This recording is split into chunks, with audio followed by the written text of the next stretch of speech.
Today is Wednesday, the 24th of April, 2024. On behalf of myself, Cedi Depreciation, and Benjamin Akakwo, and the entire AM crew, it's my pleasure to welcome you aboard the AM show on the Joy News channel. If you've been following us for a while, you know the first item on our list is the news that matters to you.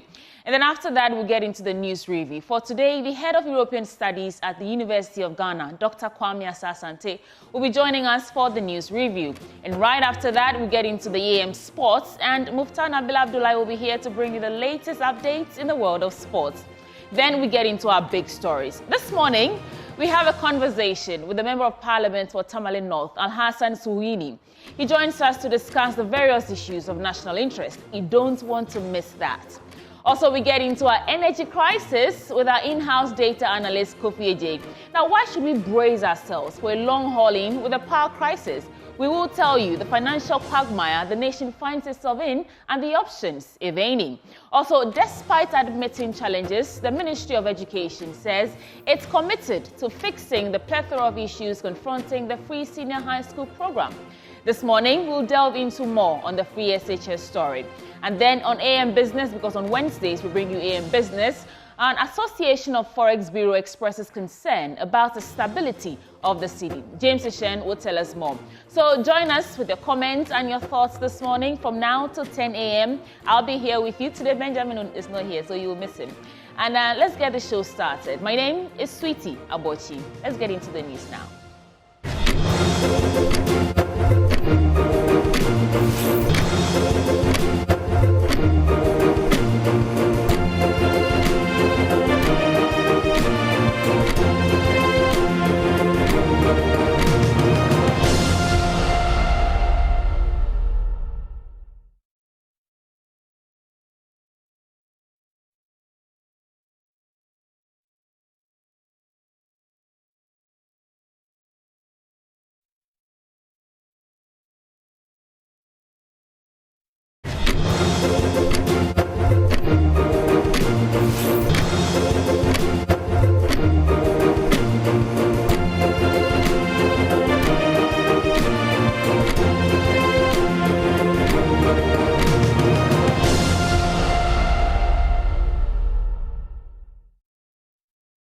This is the AM News. Welcome aboard the program. Details now.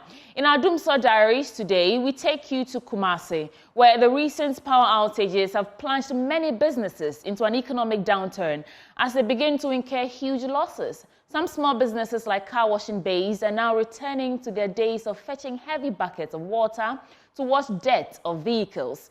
The situation is not only biting hard on the car washers, but their clients who've had to expand productive hours hoping to get served.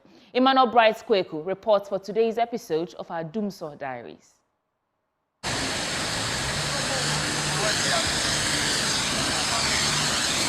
On any ordinary day, gushing water out of this water gun is the loudest sound you would hear at this washing bay. But it hasn't been the case in the past few months, following the unannounced power outages experienced across the country. Fetching of water from a nearby well has become the daily routine for the workers, presenting a daunting task. Samuel Sapon has been a car wash attendant for 6 years. It ordinarily would take him 20 minutes to complete a full car wash with a water gun, but he's now spending close to 2 hours to hand wash. To spend 2 hours on a car without light and spend 30 minutes on a car with light, you have to see what I'm trying to go. The money is all going, but at the end of the day, we are going to say we don't have money in the system. He is pressured to complete the car wash as quickly as possible as his client, Fuzi Hussein, awaits to drive it off to the office. There are some people who are using plant. They are dependent on fuel to power their machines. Yeah, but right now we don't have that one over here. That's why it's giving me that pressure to finish up early. So if I don't finish up early, he's going to take his car away and I'm going to lose. Fuzi had hoped to get his vehicle washed within a few minutes to continue with the day's activities, but he's wasting most of his productive time at the washing bay. I have a lot of meetings to attend to, but I'm still sitting here. If I had known, I would have decided to wash it in the house. I wouldn't have even moved out in the first place. But what else? What can I do? So I thought here would have been the quickest side for me to get my car and then attend to my meeting, but then see what's happening. How many times do you wash your car? In a day, maybe 2 times, or maybe 3, depending on where you move to. Meaning you're going to spend like 4 hours just washing? Just for washing, you can imagine. The prolonged car wash is plunging the business into an economic quagmire. Profit margins have been on a spiral trend lately. Akufo-Addo has been operating the washing bay for close to a decade now. Office ni ye 20 cedis maybe the older mama boys na boy no Roma and it depends on We charge 20 cedis per car wash. It depends on the car you are washing. Profits have been low now. We now get about 300 Ghana cedis a day as compared to the previous 800 Ghana cedis.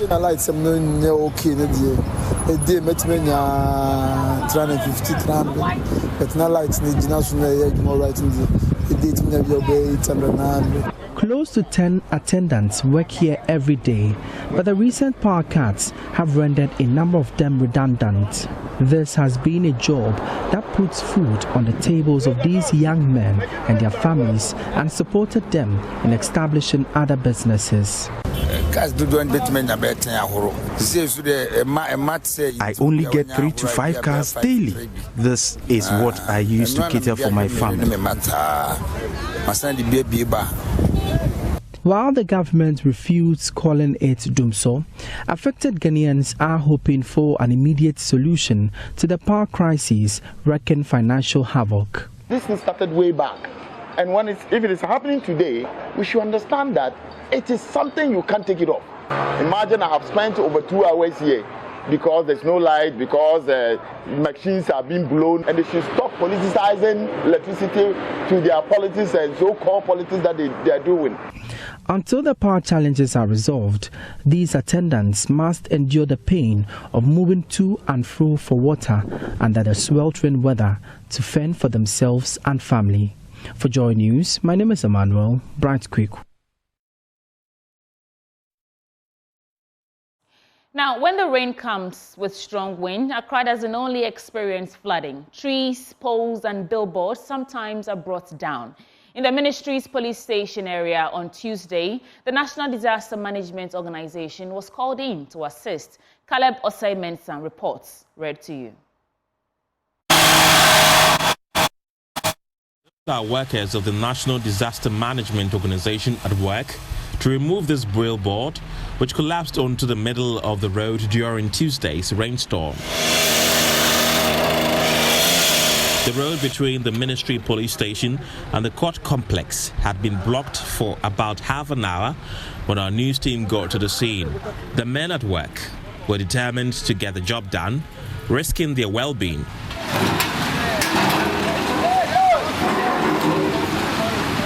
Faustina is a hawker along the stretch. She narrates how it all happened.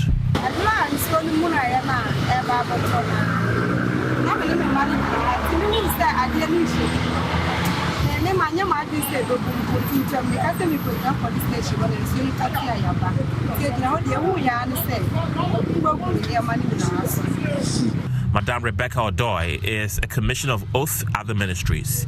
She believes prompt repair works on such boards would have prevented the incident. When the billboard fell down, actually I didn't know what to do, but I was inside. When people were complaining that the way they installed the billboard was not safe, so it can easily lead to a dangerous situation. If they install the billboard, they have to make sure that the billboard is fair. To not fall down when there's rainy season, because the wind, many times when the wind is too much, so much, even trees can easily fall down and it will lead to accidents. At the time of our departure from the scene, the dedicated workers of the National Disaster Management Organization had cleared the road. Caleb Osei-Mensah's report for Joy News. In other stories, the coalition of unemployed teachers have described as looming danger in the education sector following government's delay in employing the first batch of B.Ed graduates. According to the group, even though government had promised the portal would be open in April to recruitment, government has failed its promise. The president of the coalition, Mohammed Muntala, said this when he addressed the media in Tamale. The coalition of unemployed trained teachers is a group of professionally trained teachers from the country's 46 public colleges of education who are currently unemployed. It comprises graduates from 2022 and 2023. Today, the press conference held in Tamale is a follow-up to previous action taken by the coalition to draw government's attention. Speaking at a news briefing, the president of the coalition, Mohammed Muntala, questioned how government can measure the success or otherwise of the new B.Ed program when the pioneers of the program are left home unemployed. When a new program has been implemented and millions of state resources have been used in training us to allow us to stay home and remain unemployed, how then do you measure the successes or otherwise of the new B.Ed program when the pioneers of the program are left home unemployed and to their fate? What is keeping the Ministry of Education and the Ghana Education Service from coming out to explain things to the public and this batch of teachers in particular? These are all questions left unanswered in our thoughts. Mohammed Muntala questioned how government can measure the success or otherwise of the new B.Ed program when the pioneers of the program are left home unemployed. Ladies and gentlemen, our situation has become dire in that even most of our colleagues or members who, out of frustration, decided to apply to teach in private schools are not being recruited or accepted with the notion that government will employ them soon, yet we are still in the house and we are not being employed by government. Can you imagine this? Also, as we speak, there is a looming danger in the education sector of fraternity if we are not employed immediately. For our juniors, the 2023-year group are equally done and are currently doing their national service. So if we are not recruited immediately, there is a possibility of creation of backlogs in the education sector which is novel or has never happened before. Some of the graduates spoke of the challenges they face at home. When we are at our marital homes, we find it difficult to take care of ourselves and to top of our children. So we are pleading on the government, we are pleading on them to post us now. We've gone through a lot of challenges whilst we were in school. And after completion, we thought it wise that after doing our mandatory national service, which is 1 year, and then after successfully writing our teacher license exam and passing through, we were supposed to be employed. But unfortunately, from the side of government, we are sitting home. And let me be honest with you, our parents are not happy as sitting home. In fact, some parents see us as liabilities.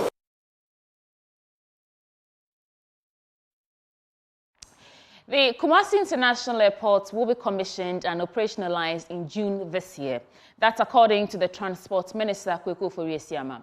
He says the opening of the airport to traffic would ease the burden on air travelers in the northern parts of the country who have to commute a long distances to Accra for their international travels. According to the Ghana Airports Company, an estimated 800,000 air passengers are expected to use the new facility annually. My colleague Ohiming Tewia has more in this following report. Construction works on Phase 2 of the Kumasi International Airport over a 30-month period started in 2018. The modern airport, which meets International Civil Aviation Organization (ICAO) standards, is expected to be named after the 13th Ashanti king, Sir Osei Ajimai Prempeh I, with Phase 3 expected to be completed in September this year. It will allow for the use of boarding bridge, extension of the existing runway and its associated aeronautic ground lighting system, as well as fire station and air traffic control. This is Project Director Nana Amitepe taking the Transport Minister and officials of the Ghana Airport Company through the current state of the airport. Once the runway is in operation, it will manage the critical aircraft of 737-800. All right. The runway is also to be extended, and the runway currently is under 2 kilometers. The intention is to take it over 2 kilometers. So, but that is the Phase 2 works. For Phase 3, the terminal is built approximately 12,000 squares on 3 levels. So where we are standing now is the first level. We have the second level and then the third level. The third level is more of the facilitation to the aero bridges. So, and then some security areas, CCTV rooms where it will be dealt by the AFSEC. So where we are is where you begin to travel. And when we get to the second level is when you begin to exit. In terms of the works, the contractor has finished all his contractual obligations under the contract, and that Ghana Airport have taken over under the recommendation of the consultants. The Transport Minister announced the ministry have initiated processes of operational readiness airport transfer to allow for assimilation of all airport systems as Ghana Airport Company takes over the facility from the contractor ahead of the commissioning. Per the contractual arrangement we had with the consultant and the contractor, they finish the facility. The rest is for Ghana Airport Company to take over the facility and put it to use. But before we could do that, it is important that we run a test of the equipment we have, because per ICAO standard, we need to make sure that all those things are functional. So Ghana Airport Company has taken over the facility. We are running the individual tests, and after that, we need to synchronize all the system to make sure that it is functional. So it was important that I come here myself together with MD and other management and board members of Ghana Airport Company to see what the contractor has done. Per the information from the consultant, they are certified that the good job has been done. Not only that, Ghana Airport Company has also attested to the fact that they are also certified with the level of work which has been done. It fits international standard because ICAO has certified that we can use it for international standard.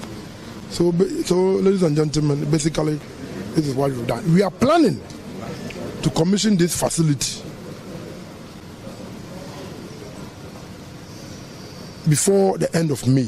And per the Ghana Airport, we are looking that by the end of June, we should start operationalize this terminal. The new facility comes with a 4-level security check for the in-flight smuggling of illegal materials and illicit drugs. Engineer John Paul Abraham is the electromechanical manager for the Ghana Airport Company. Log in, and then the system is working.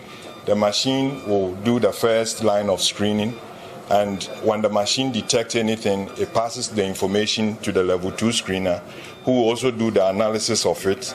If the the human being says, no, this bag is dreadful and it needs to be re-looked, then he will reject. So this is where we do the reject and accept of a bag. Meanwhile, Mr. Asiama has expressed concerns over the maintenance of the facility. My concern is not only about how we're going to put it to use in the maintenance level and how this will be functional so that our people will benefit from it. For me, that is where my concern is. From Kumasi, for Joy News, Oyemiteria reporting. Now, from Kumasi, let's come back to Accra, where the Education Minister, Dr. Yaosey Duchum, has admitted there is a serious infrastructure challenge that has plagued the implementation of the Free Senior High School program. This has led to overcrowding in many schools, leading to the implementation of a double-track system. While some schools have now ended the shift system, other schools continue to implement it. Speaking at an event to tell the Free Senior High School story, the minister said government will not relent in fixing all the problems facing the program, assuring the public the double-track system will be ended in due course.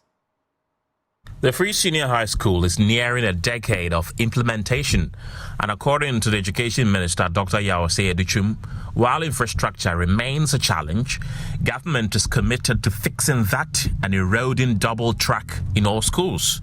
Dr. Depreciation says while critics focus on the negatives, he and his team at the Education Ministry are working to make the Free Senior High School an all-round success.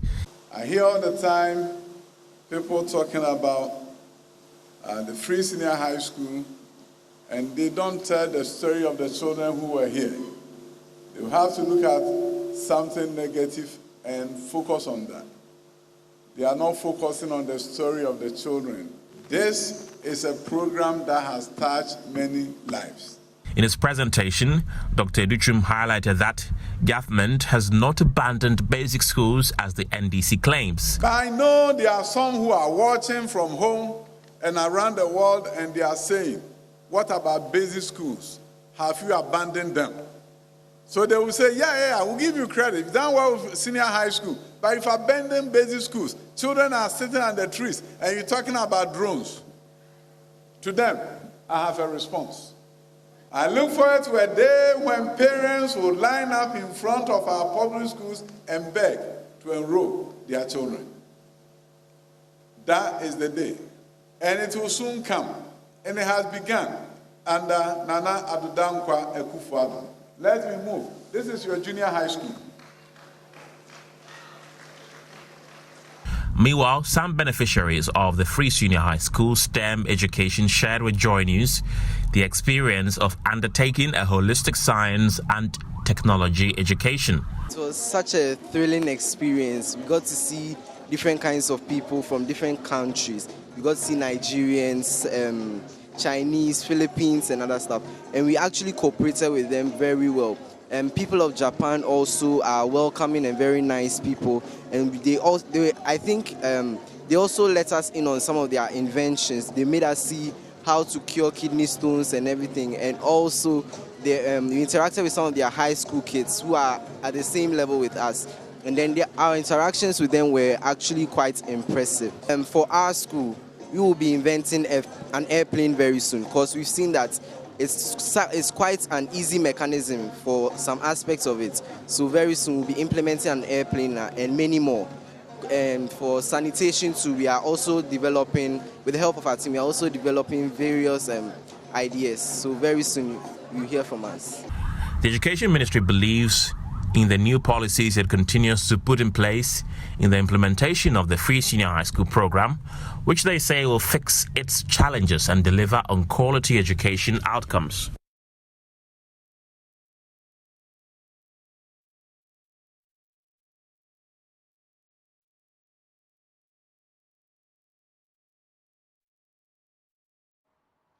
Away from that, an associate professor of finance at the University of Ghana, Professor Lord Mensah, says the proposed 24-hour economy by NDC flag bearer John Mahama must be led by the private sector, since it is the only way to make it sustainable. The viability of the promise has been questioned by the NPP, while others have said it has already been implemented. Now, speaking at an event to launch the GRA-SML reports on the policy, Professor Lord Mensah said if the policy is implemented well, it can revolutionize Ghana's economy. There's more in this report. The idea behind the 24-hour economy is to promote around-the-clock economic activity in key sectors to boost productivity, create jobs, and stimulate economic growth. This initiative is aimed at moving beyond traditional working hours and harness the potential of extended operating hours to drive development and competitiveness. Associate Professor of Finance from the University of Ghana Business School, Lord Mensah, says it is prudent that the private sector leads the implementation of the 24-hour economy to make it sustainable. For infrastructure, we have some key sectors that already we have certain base of infrastructure that we can leverage on. I mean, when you talk about Timecodes, you talk about some of the hospitals, you talk about, government-oriented infrastructure that I think, we can leverage on to start this 24-hour economy. But then, You know, I've been emphasizing on private sector-led, you know, kind of 24-hour economy. If it becomes only government solely, you know, owned, you know, policy, it may not be sustainable. But then I'm looking at a situation where we take advantage of the IMF program, which is limiting government borrowing. You know, in the end, government find a way to reduce, you know, the borrowing, and by so doing, we can read budget and have budget deficit, which will require less financing, and you know the government being in public always borrowing will be less, and so the banks will now start channeling funds to the private sector, and the private sector will start expanding by employing, and gradually will shift the policy into the hands of the private sector, and that will be, you know, sustainable. On his part, economist and lecturer at the University of Professional Studies, Dr. Peter Buamo Tukono, emphasized the need to intensify security measures as part of implementation plans for the policy. Well, the need for security in a 24-hour economy cannot be overemphasized.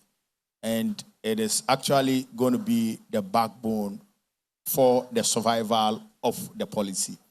Because a businessman will not invest to run his business 24 hours and would have to deal with security concerns. And you know, for any businessman, the biggest part of their expenditure, or for any surviving economy, the biggest part of their expenditure is security.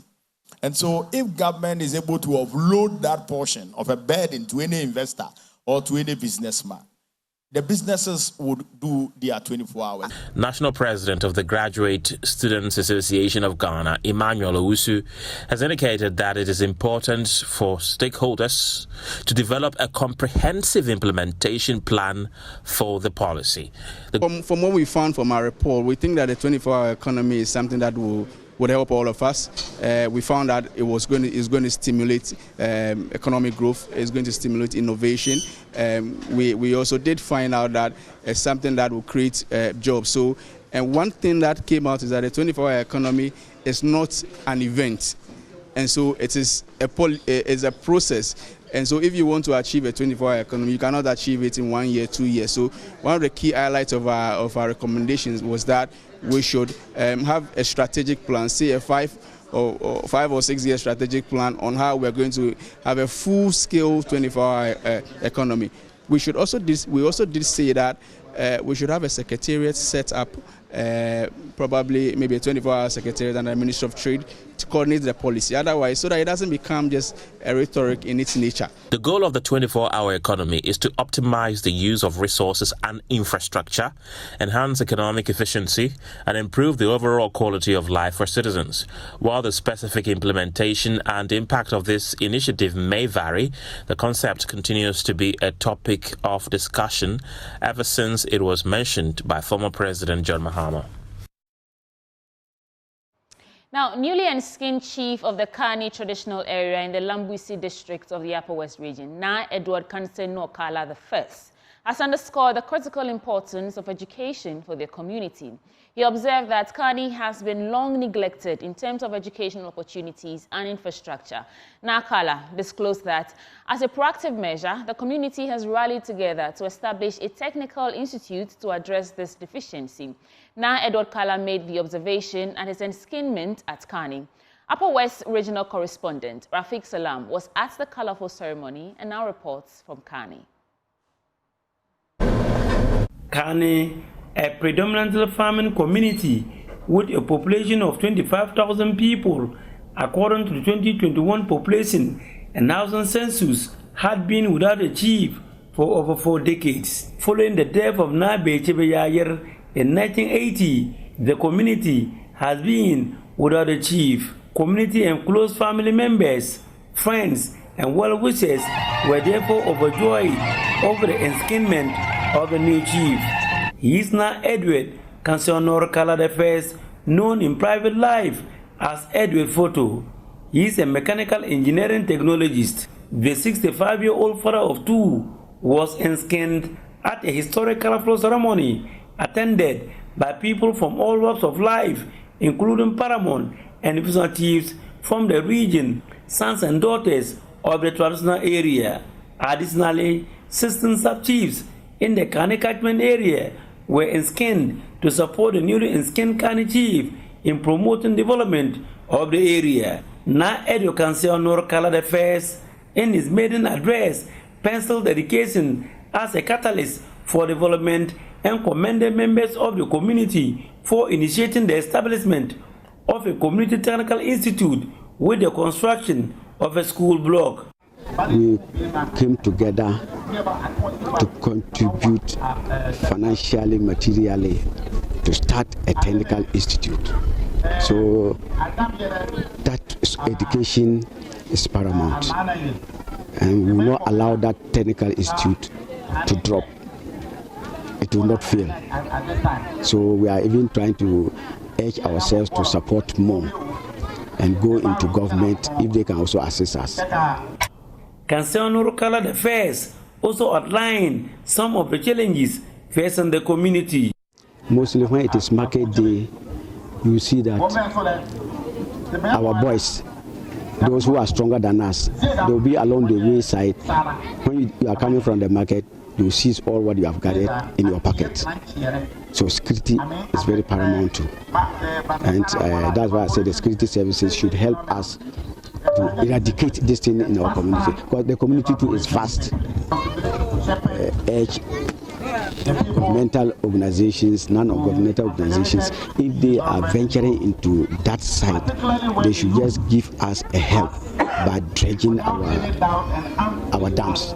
We have got 2 dams for the community. The first one was the hand dug one. The second one was the actual using graders, but it was incomplete.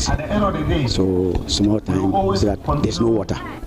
That is one of the things. So we are urging them to come and scoop so that we can get deeper land for water to stay for longer periods. District Chief Executive for Lambuse, George Girard, commended the Kani traditional area for the peaceful selection and enskinment of the new chief. He assured the chiefs and people of Kani that they will not be left out in the distribution of the national resources and pledged support for the Technical Institute. In other areas, when it comes to the incident of chiefs, you hear a lot of rancor here and there. Unfortunately, this has happened in a very peaceful manner, and I say a very thank you to you. So, Kani people, we will not forget about you. The Honorable Baligi, myself, and then the government of His Excellency Nana Akufo-Addo will not leave you out. In the sharing of the national cake, you will always get your share, maybe more than necessary. The ceremony was chaired by the acting president of the Ulo Traditional Council, now Professor Bruce Banel Yakubu, and attended by the paramount chief of the Jiriba Traditional Area, as well as other divisional and sub-chiefs in the region. Reporting for J News, Rafiq Salam, Kani.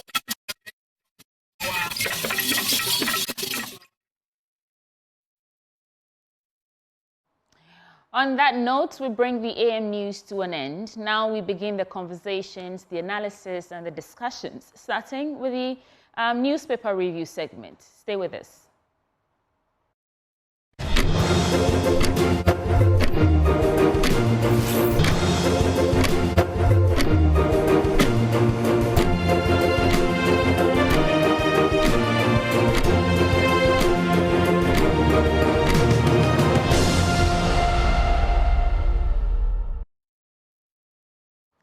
Welcome back on the AM show. It's time now for the newspaper review, which is brought to you by Endpoint Homeopathic Clinic. Remember, they're offering free prostate screening and free fertility screening at any of their branches in Accra and Kumasi.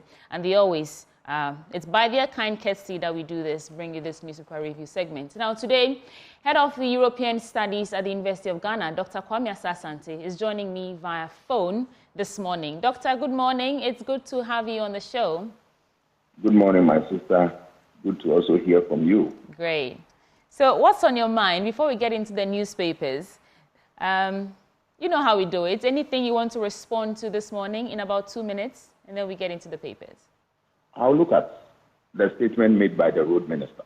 Okay. I'm sure we know the story too well to recount it here. But I want to say that we don't govern a society like that, where only people who are in your party gain attention and gain the support of the state. It's a public business, and we expect that everybody who is due for any service is given. When you are running public office, you are guided by the principle as is captured in Latin, sine ira est studio, without passion, without affection, without hatred. You want to serve your client without passion. You want to serve your client without hatred. You want to serve your client without affection. Whoever comes before you. So that statement by the minister, we think that it is not the best, and he should not repeat it. A public officer, you serve the interests of the people. 2, the second issue is that, Aristotle, the father of politics, give us a guide about how we conduct public business. He said, any rule of government or any means of ruling the society which is not in the interest of the state, it's an aberration. So if you are in public office and you are discharging public duty on the people's behalf, your interest should be the interest of the people, not the interest of any group of people or any friends or family members. No.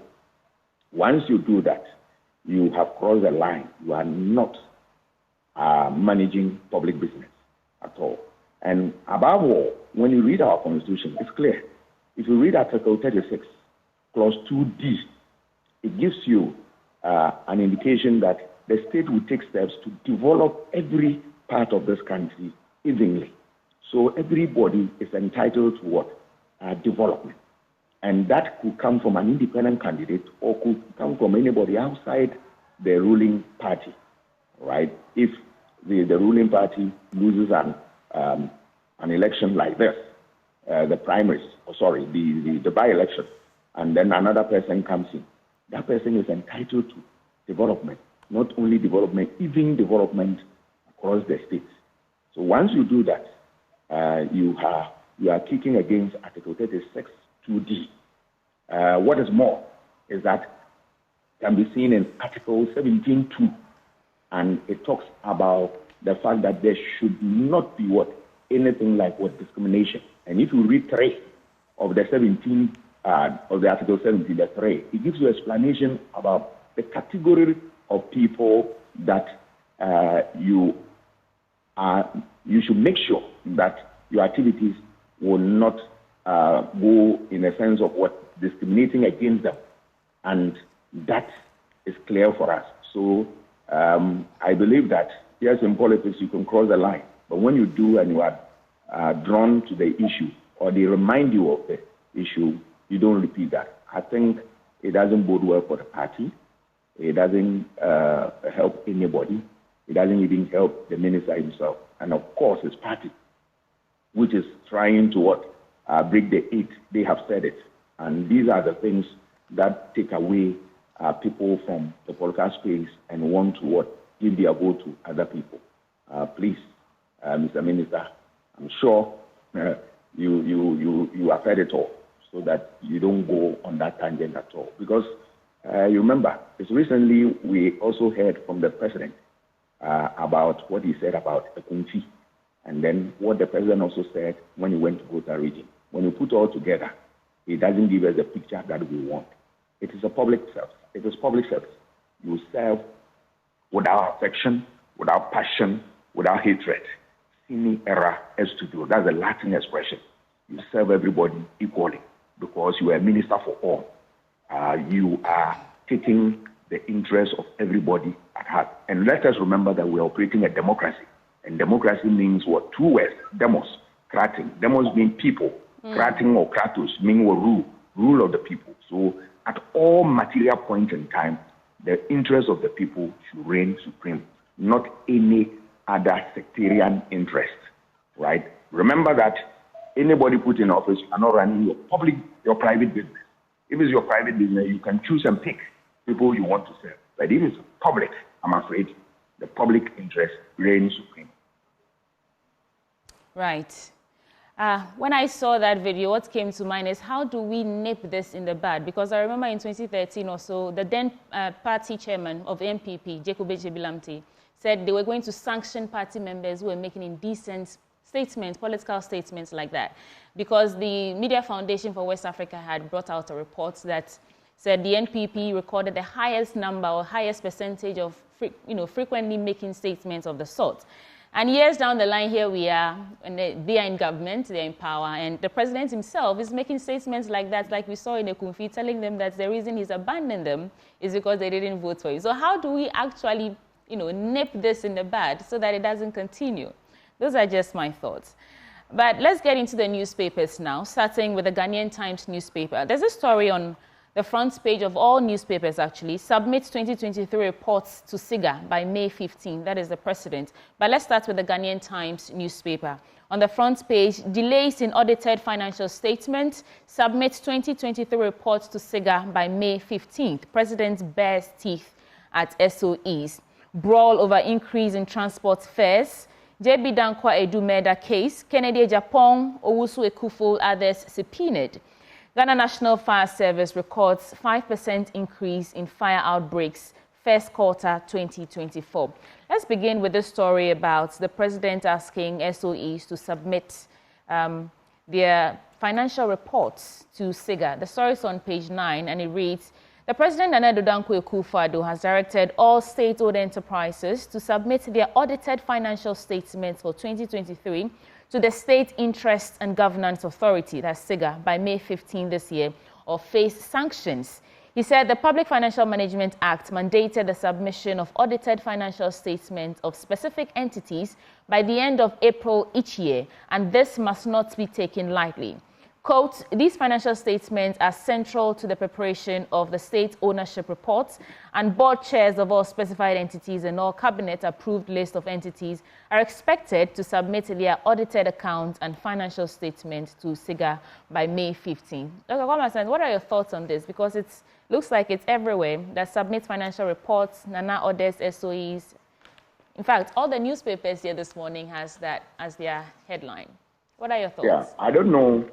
That is the requirement. But if the requirement that they need to submit to government and all that, and then it will be in line with the rules of the game. If not, then it's going to be something different. But I believe that, yes, once, if it is the case that you need to submit, then they need to follow through because politics, we are always guided by the rules, the game. That's what we call institution. So if it is an institutional requirement, then obviously it will do as if they should. And if not, then it's going to be an arbitration. Right. So let me leave it at this, since I'm not all the information about it. I will get cautious and leave it at this level. Okay, I'm just wondering why this is so, urgent and serious. But like you said, if it's the mandates, then they should do so. Now, there's another story we should focus on. The Ghana National Fire Service records 5% increase in fire outbreaks in the first quarter of 2024. And it reads, the Ghana National Fire Service recorded 2,291 fire outbreaks in the first quarter of this year, as against 2,177 the previous year within the same period, representing 5.2% increase in recorded cases.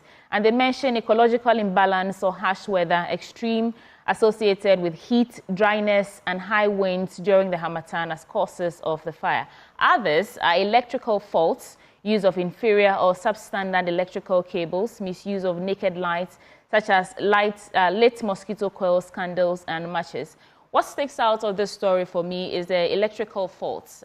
This morning, my kettle just blew up because of the erratic on and off power, supply that we have. Sometimes I just have to put off the fridge completely just to be safe. But if we are seeing, and then the thing about the weather too is not to be, and it's not an understatement because we've experienced some really serious heat waves over the past few months this year, I think. So if there's anything that we can do to ensure that we are reducing these fire outbreaks, then it's better for us.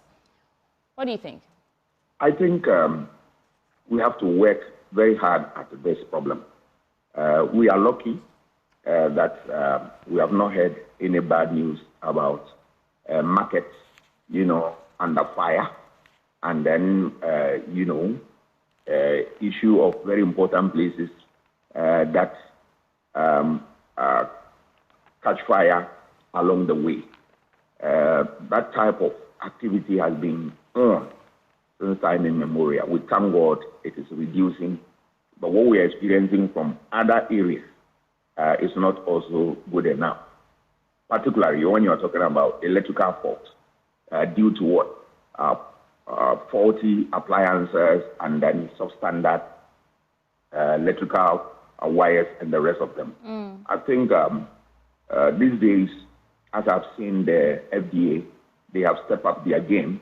We must commend them for that. But we want to tell them that there's more room for improvement. They can also move further to fish out all those who bring thick goods into the system and create problems for us. But I must commend them, because if I judge them from the 90s, when they were called the Standard Board and all that, you have seen massive improvement.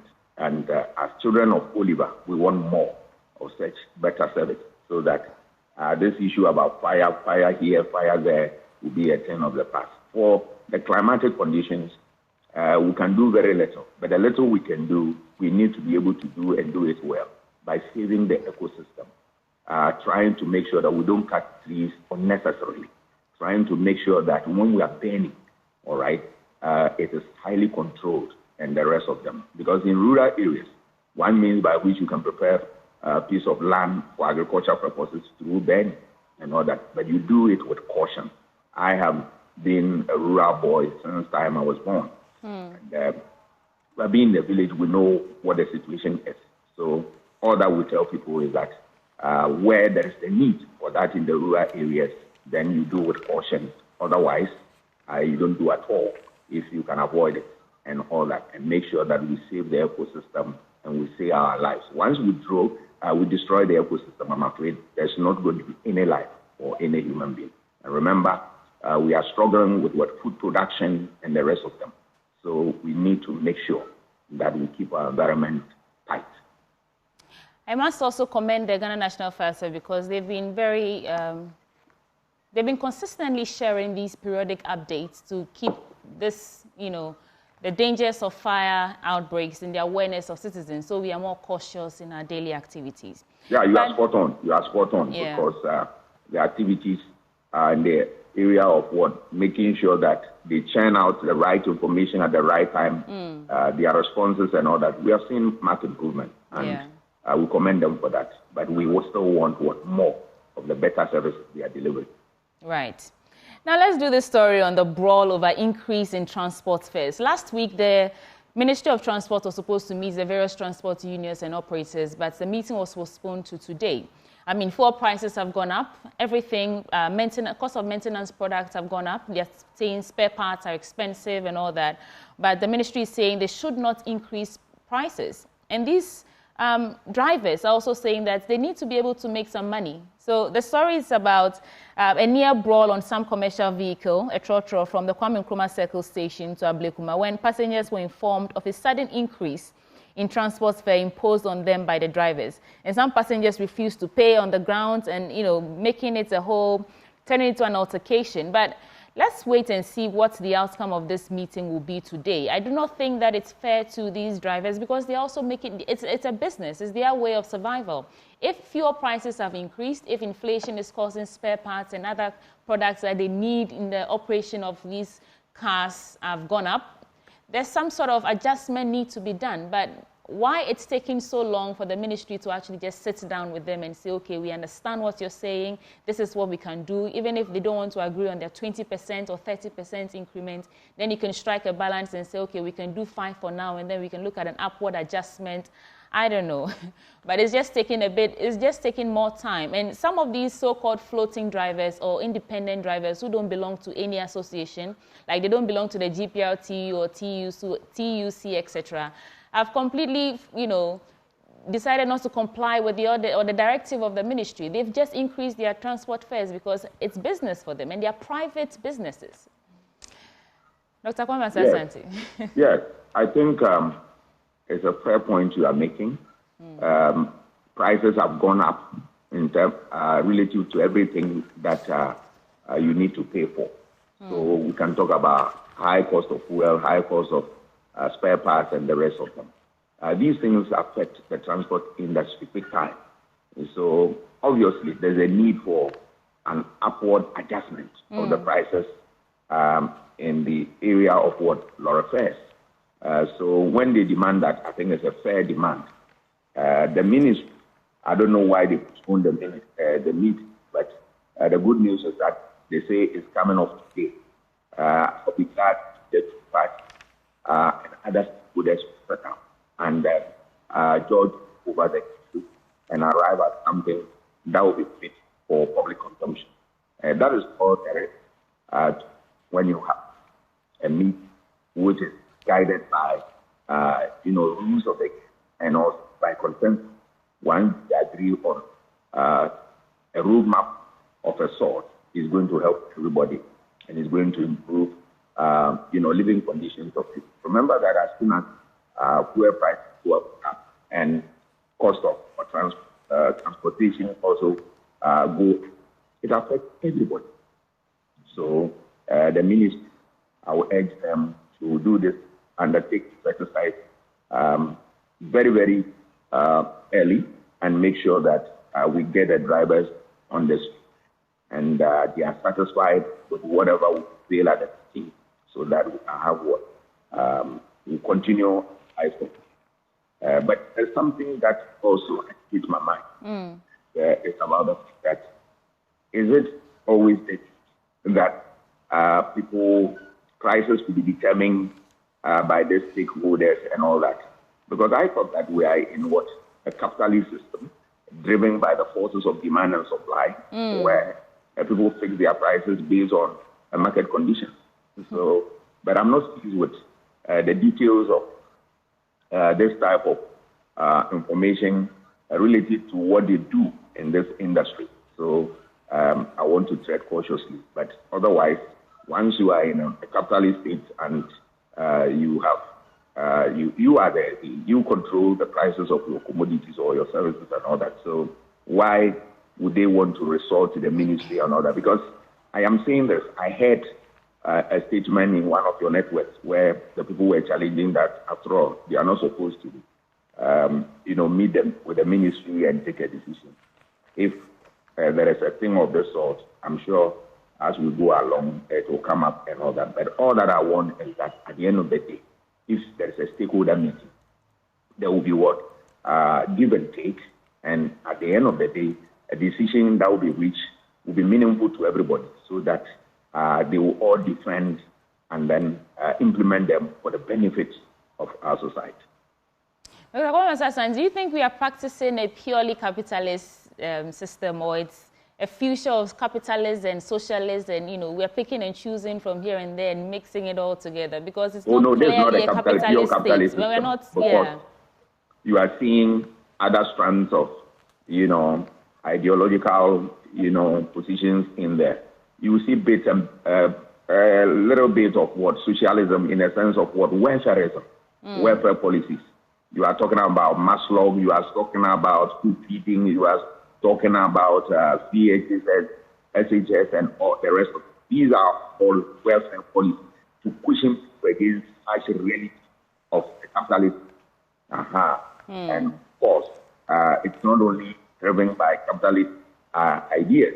You have an aspect which is it bears resemblance with the command economy, where they also come to certain aspects of our life and all that. So it's a mixture of ideas, when I say ideology, that govern the state. So it's not one, but where you an aspect which is manifesting is that on our market, you realize that there is always the laissez-faire. When we say laissez-faire, what we are talking about is what you are allowed to do what you want to do within the framework of the law within the economic space without any interference from the state. So you can see that aspect. That is why prices of goods and services are dictated by the market conditions, but not by any government whatsoever and all that. But of course, where you see government coming in, then that feature of the command economy resonates with you and the rest of them. It's a whole complex matter, but I agree with you. We are not dealing with strictly a capitalist state and all that, but at least you can see the hand of capitalism in here, a bit of welfareism, which has something to do with socialism, a bit of even social democracy, all right, the fight against poverty, eradication and all that. That is a blend between, socialism and that of what democracy manifesting in this type of. Ghana has not defined ourselves along strictly one ideological line. So that is the picture you see. Right. Okay, let's now move to the Daily Guide newspaper. On the front page, submits financial reports, nowadays SOEs, Africa Law Practice, NG & Co, Ala Ghana Forum New Alliance. Baumia provides 5,280 dual desks for West Mampusi schools. Chief of Staff hails Otum for transparency needed in assets declaration, according to Osafo Mafo. But let's start from the story on page 9 of the Daily Guide newspaper. ASAP blames economic downturn on IMF $1 billion. So ASAP argued that, a policy think tank, the Africa Center for Energy Policy, has blamed Ghana's economic downturn on the International Monetary Fund's $1 billion injection for the negative impact of COVID-19. In line with its quota, Ghana was given an SDR 707.3 million, or that is $1 billion, by IMF due to the COVID-19 pandemic. And the first tranche of the 300 million was used for partial cover of the 2021 42 billion Ghana cedi fiscal deficit in December 2021. The second tranche of $603 million was used in May 2022, and the remaining balance of $61 million was used in July to cover the year's fiscal deficit. ASAP is arguing that the government's spending of the money without a well-defined medium-term fiscal plan spells doom for the country.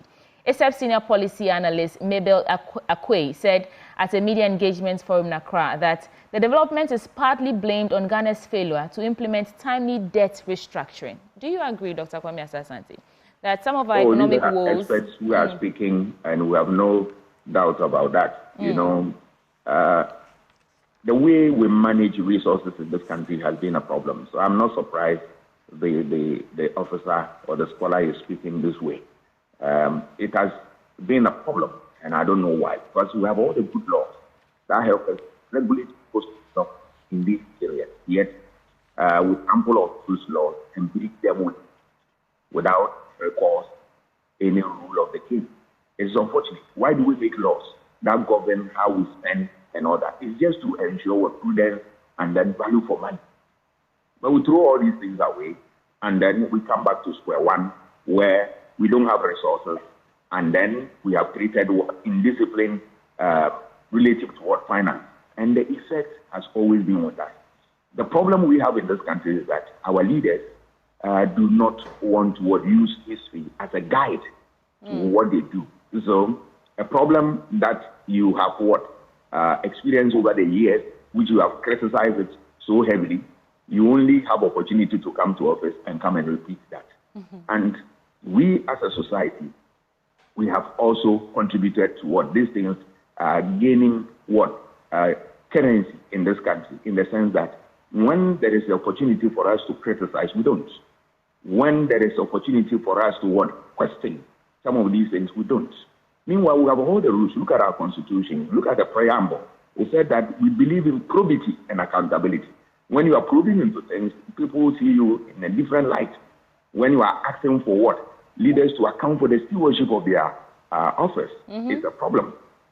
And at the end of the day, when we get opportunity to change people from such positions and show them the exit within the democratic space, it's also a problem. We abuse all these things. So some of these things, until we decide to right the wrongs, using the rules of the game to deal with it, and using our, popular sovereignty. When I say popular sovereignty, our power to vote people into office and vote them out.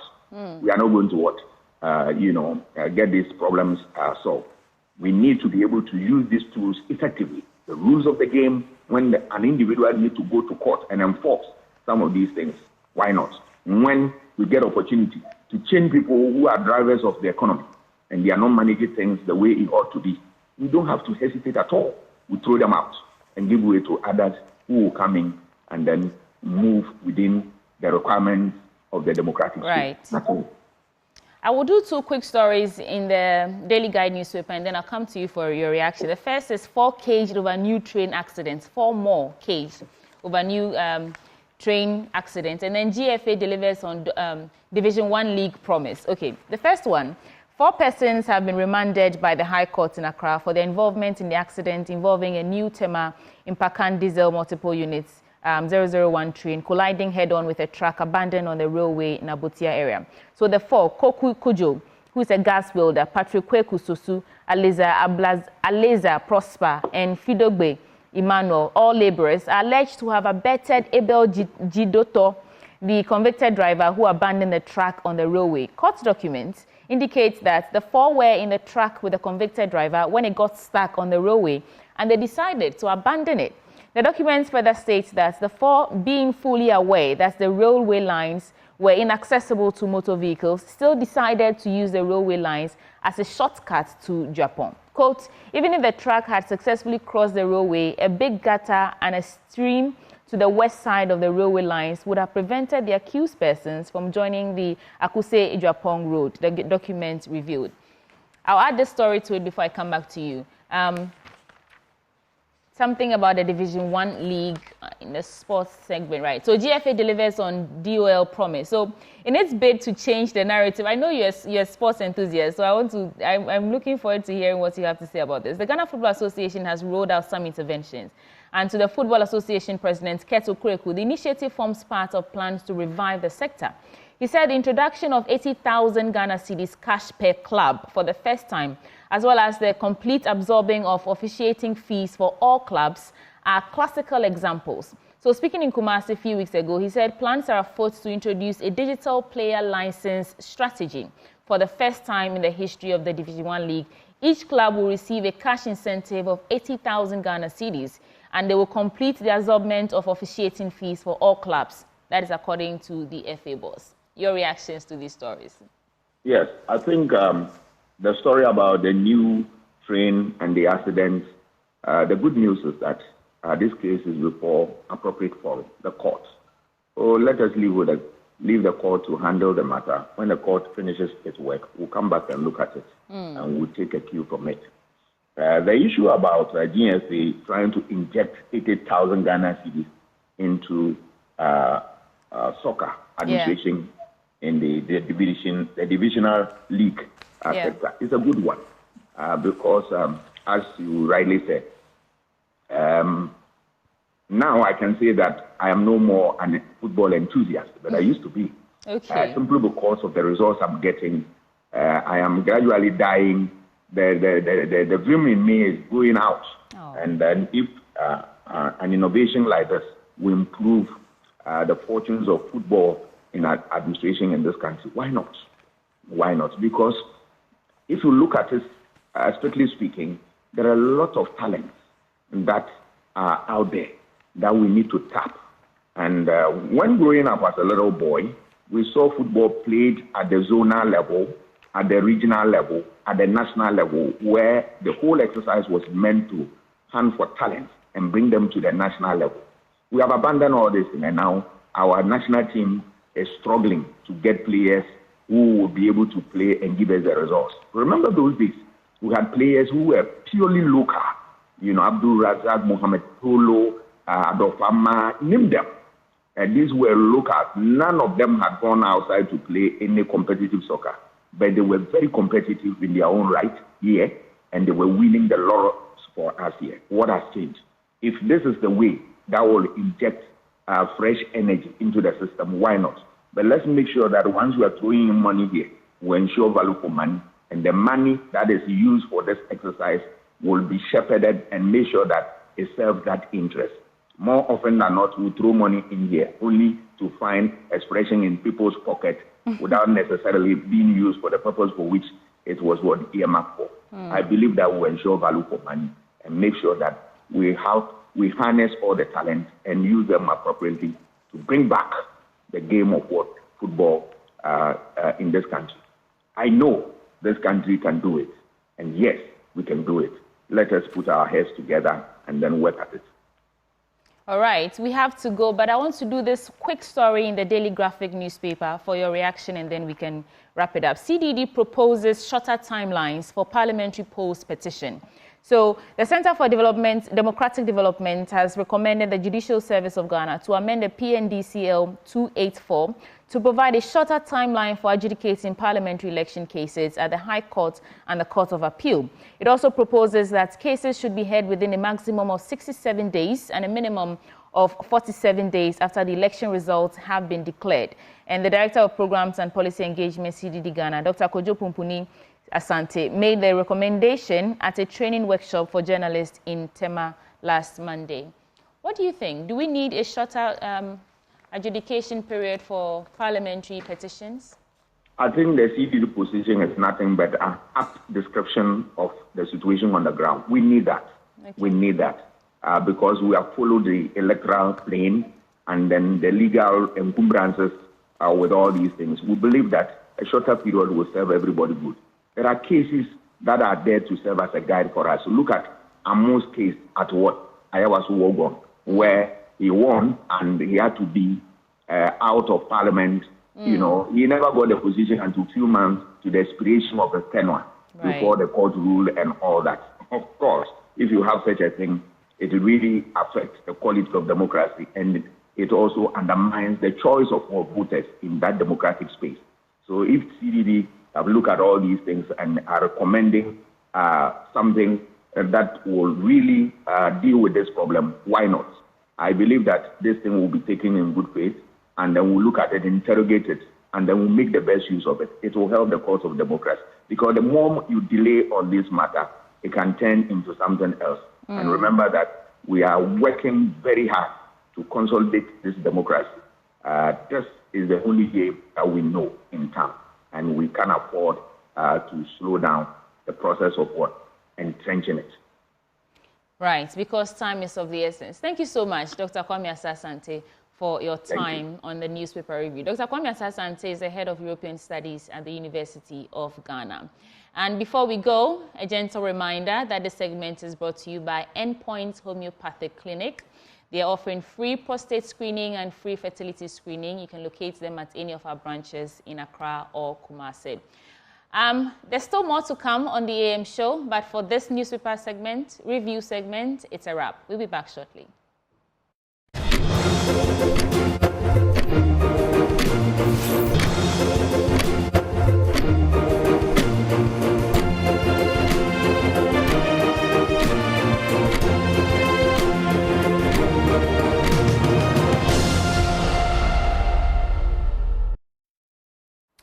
Good morning, everyone. Welcome to AM Sports here with me, Muftaro Nabila Abdullah. In the next couple of days, Ghana's relay team will be in Bahamas for the World Relay Championship, seeking to secure qualification to this year's Paris Olympic Games. They will be led by 200 meters gold medalist in this year's African Games, Joseph Paul. I'm 100 meters record holder, Benjamin Azamati. There's more in this report. With about 90 days to the start of the Paris 2024 Olympic Games, no Ghanaian athlete has yet confirmed qualification to the event. However, Ghana's men's 4x100 relay team represents the country's brightest chance of qualifying for the multi-sport event when they participate in the World Relays in Bahamas next month. Slated for May 4th to 5th, the World Relays will determine 14 of the 16 relay spots in Paris. Ghana has assembled a team of 5 experienced and promising athletes with the hope of securing one of the 14 places up for grabs in Bahamas. Joseph Paul Amoah has been a member of the Ghana Relay Quartet for the past 5 years, helping the team claim gold and silver at the African Games in 2019 and 2024, respectively.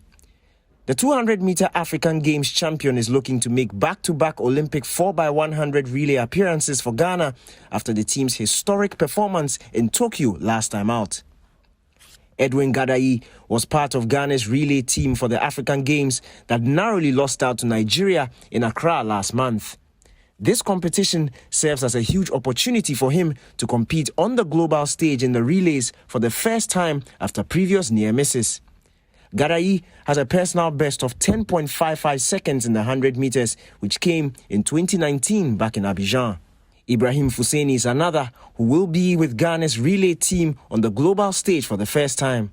The 21-year-old has an impressive season's best of 10.24 seconds in the 100 meters and narrowly missed out on a medal in the men's 200-meter events at the Africa Games in Accra, finishing fourth in a race that was won by compatriot Joseph Paul Amoah.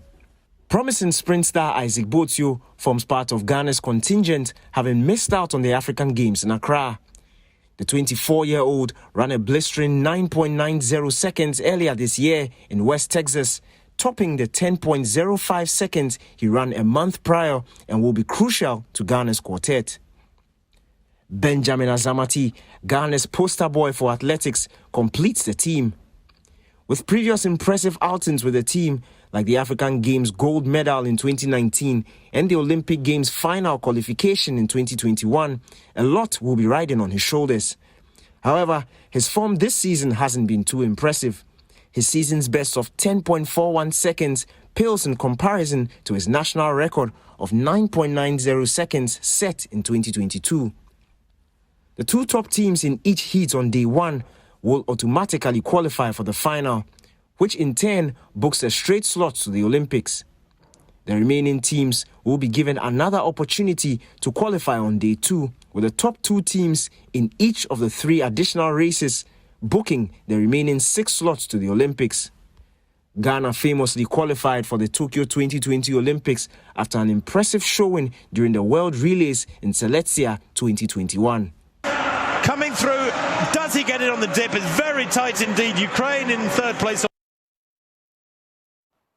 One of the major challenges of this relay team that has been put together for the World Championships in Bahamas is that one of the athletes, home-based athlete Edwin Gadai, he's yet to secure a visa, and the U.S. Embassy, he had requested to be given expedited process to secure a visa, and that was denied. And the championships, especially the one in Penn, is expected to start on 28. So it appears that Edwin Gadai might not be able to make it, but the Bahamas Games will be happening next month. Now, let's move on and talk about the Paris Olympic Games and the France sports ambassador. He says that the country is ready to host the rest of the world. According to him, the Olympic Games is the topmost sport in the world, and it is important the French people put in the right structures to ensure that the rest of the world assemble in France and enjoy a spectacle. Paris? Yeah, there is pressure, but it's good pressure. Okay. I mean, we feel ready, we feel determined, and we're of course very proud to host such a great international standing. Yeah. And do you feel that everyone in the city is ready for the Olympics? Yeah, definitely. I feel like everyone is truly mobilized, and at different levels, actually. Okay. Of course, the organizing committee has been working for now 7 years on the project. They've been recruiting the last batches of collaborators.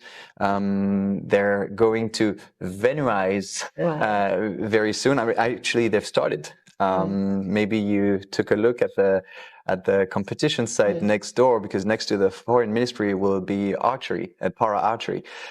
So now the staff of the OCOG started working on site, which shows that we're moving forward, and it's going to be it's going to take place very soon. Then at the state level, all ministries, including the foreign ministries, are fully mobilized. We are, as far as we're concerned, getting ready to host the world, host the Olympic and Paralympic family, the international dignitaries coming, and of course at the regional level, host cities are getting ready to organize the competitions on site, but also welcome the torch relay. Right.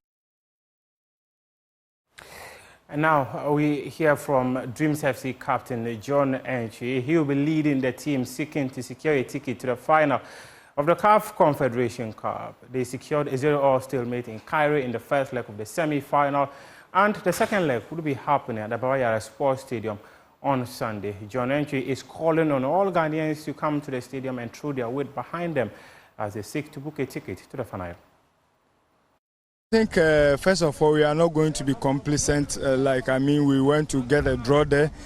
We know it's going to be difficult here in Ghana also. So like we have always been doing, we are going back to the drawing board to prepare very well and meet them here in Ghana. Well, I think for now, I will say we are a bit ahead. Going there to get the goalless draw, if you are able to win like 1-0 here, we will go through. So like I said earlier, first of all, we are not going to be complacent, but then we are going to work hard and then get the win here to go to the next stage. I think it means a lot to us. Looking at where we are coming from, a young club, and then playing in African competition and coming to the semi-final, and God willing, we can go to the final. I would say it means a lot to the club. It was through the FA Cup that we are here in Africa, so we are taking that one too very serious. But then first of all, we are going to concentrate on our African game coming Sunday, and then from there we will see what will come out of the FA Cup also. In Italy, Milik scored late as Lazio defeated Juventus in the Coppa Italia. This is our wrap up AM Sports here with me, Muftau Nabila Abdullah. We appreciate your time.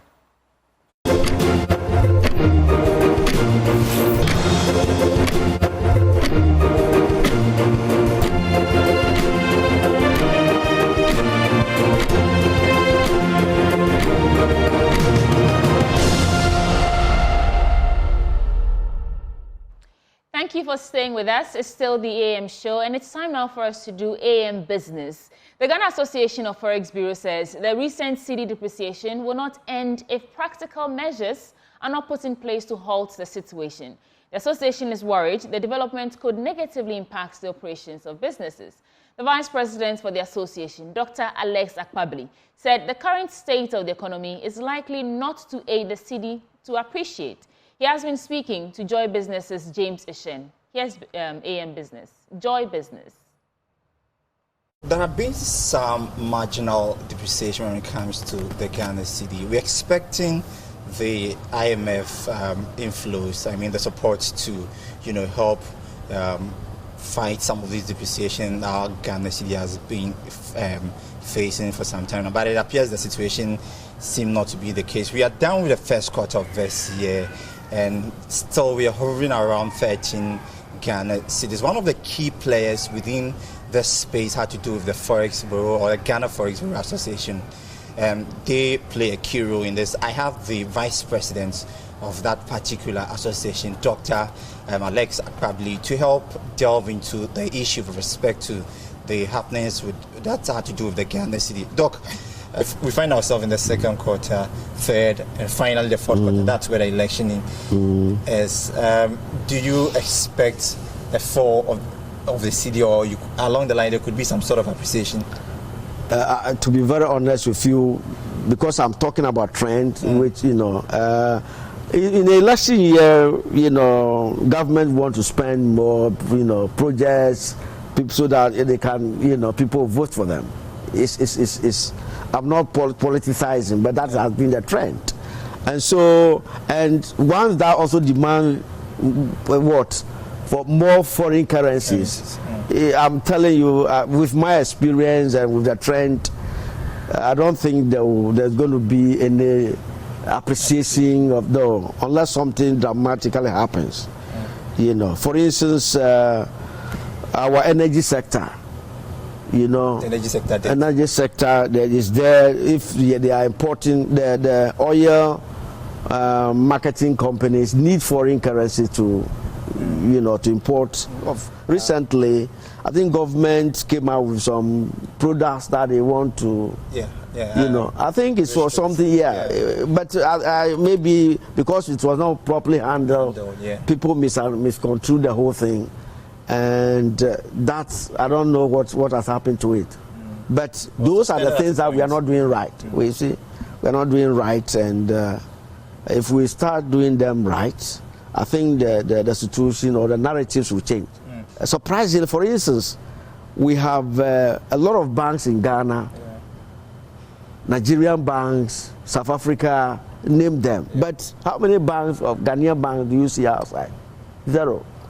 You see, so we actually not doing things that will bring foreign currency into our country. So we are dependent on just only imports. Okay, so I think that what we must do right is to change our focus. I believe that when you want to predict the future, you must create it. Okay, if you are predicting the future, you must create it, and in the creation, you must try to solve some of these challenges. Okay, otherwise it will be you see ourselves in a vicious cycle, and there's no way we can come out of it. Now, look, we had the EIU somewhere getting to the end of last year predicting that the city would do well this year. We had Fitch also saying same that the city would do well this year. But based on what you said, according to you, seem not to see any appreciation going forward. Do you still insist on that, or you think there will be at a point something may change? But if I'm making reference to trend, okay? Trend, especially in an election year. And as a foreign bureau operator, I can confidently say that unless something dramatically happens, unless government cut down expenditure, okay, unless the demand for these foreign currencies, something is done to bring it down, then of course, because those are the influences, those are the things that influencing, the depreciation of the city. Unless something dramatically happens, I tell you, I don't know what data they are using, to predict that. But from my perspective, I'm afraid to say that I can see more depreciation coming. Can we say the rating agencies, foreign rating agencies, have also had some impact on our city? So yeah, so I also mentioned about speculation.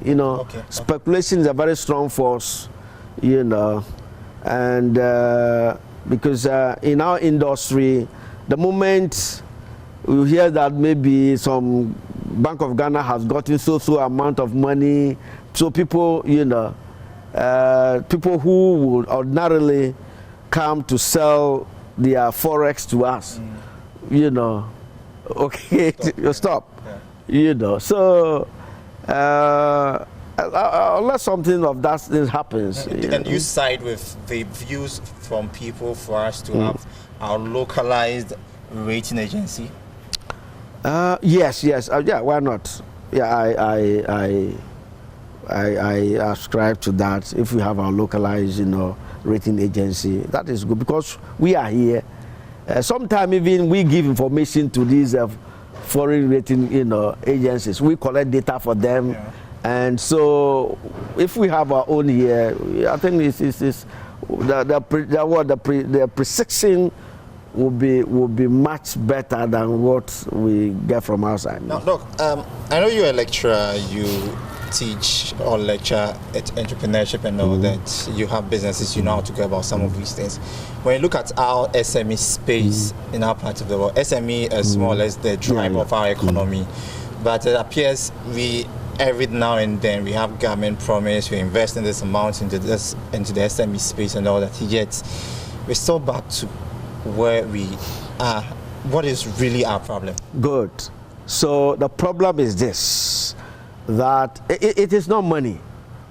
To be very honest with you, it's not money. Let me tell you, that what is causing the SMEs to fail is, number one, they see a business idea as an opportunity.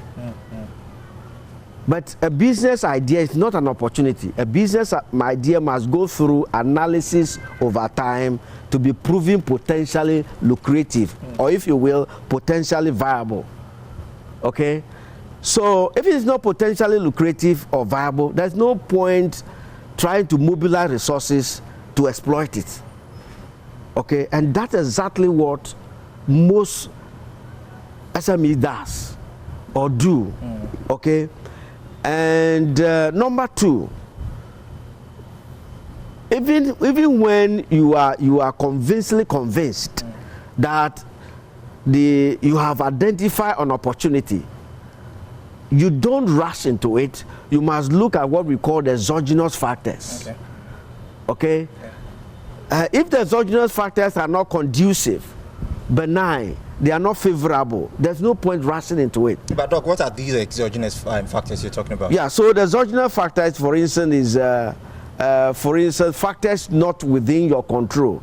Now the depreciation of the city, it's not that you can't control it. Okay. You must only manage it. Two, for instance, we've been talking about wars outside. We keep saying Russia, Ukraine, the war, the COVID that came. You know, some of those things are exogenous factors that you cannot control, and so you must manage them. And if you don't know how to do this, there's no way your business will succeed. Okay, and beside that too, they are not ambidextrous.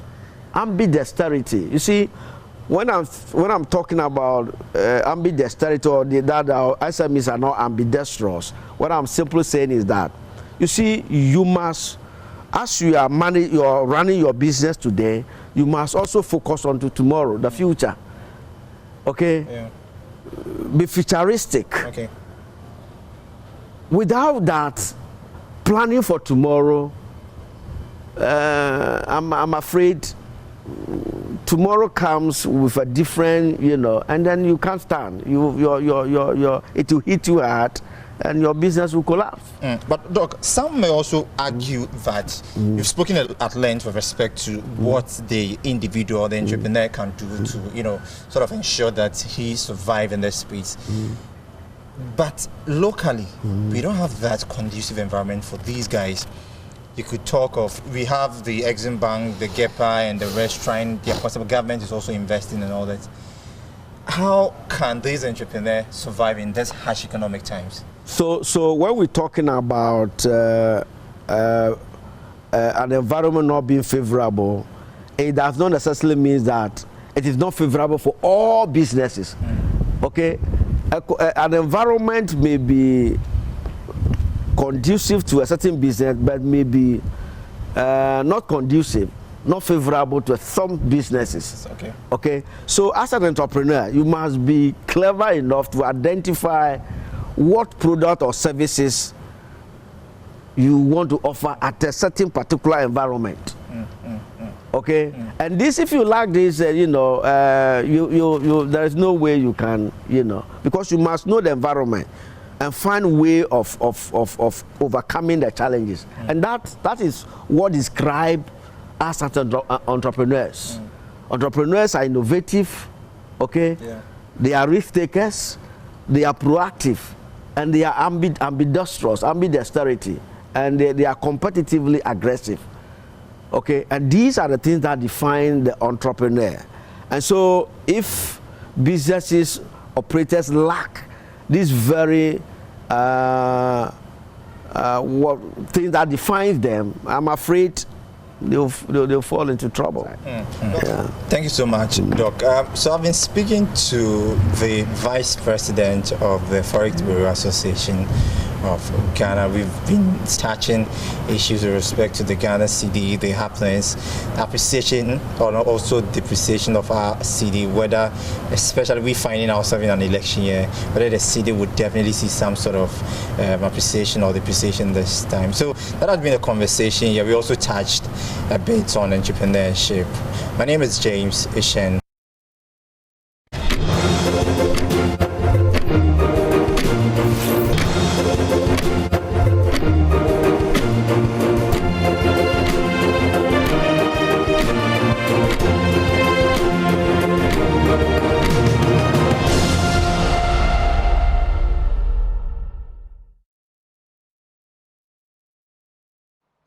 Welcome back on the AM show. Like I said this morning, we have a conversation for part of our big stories today.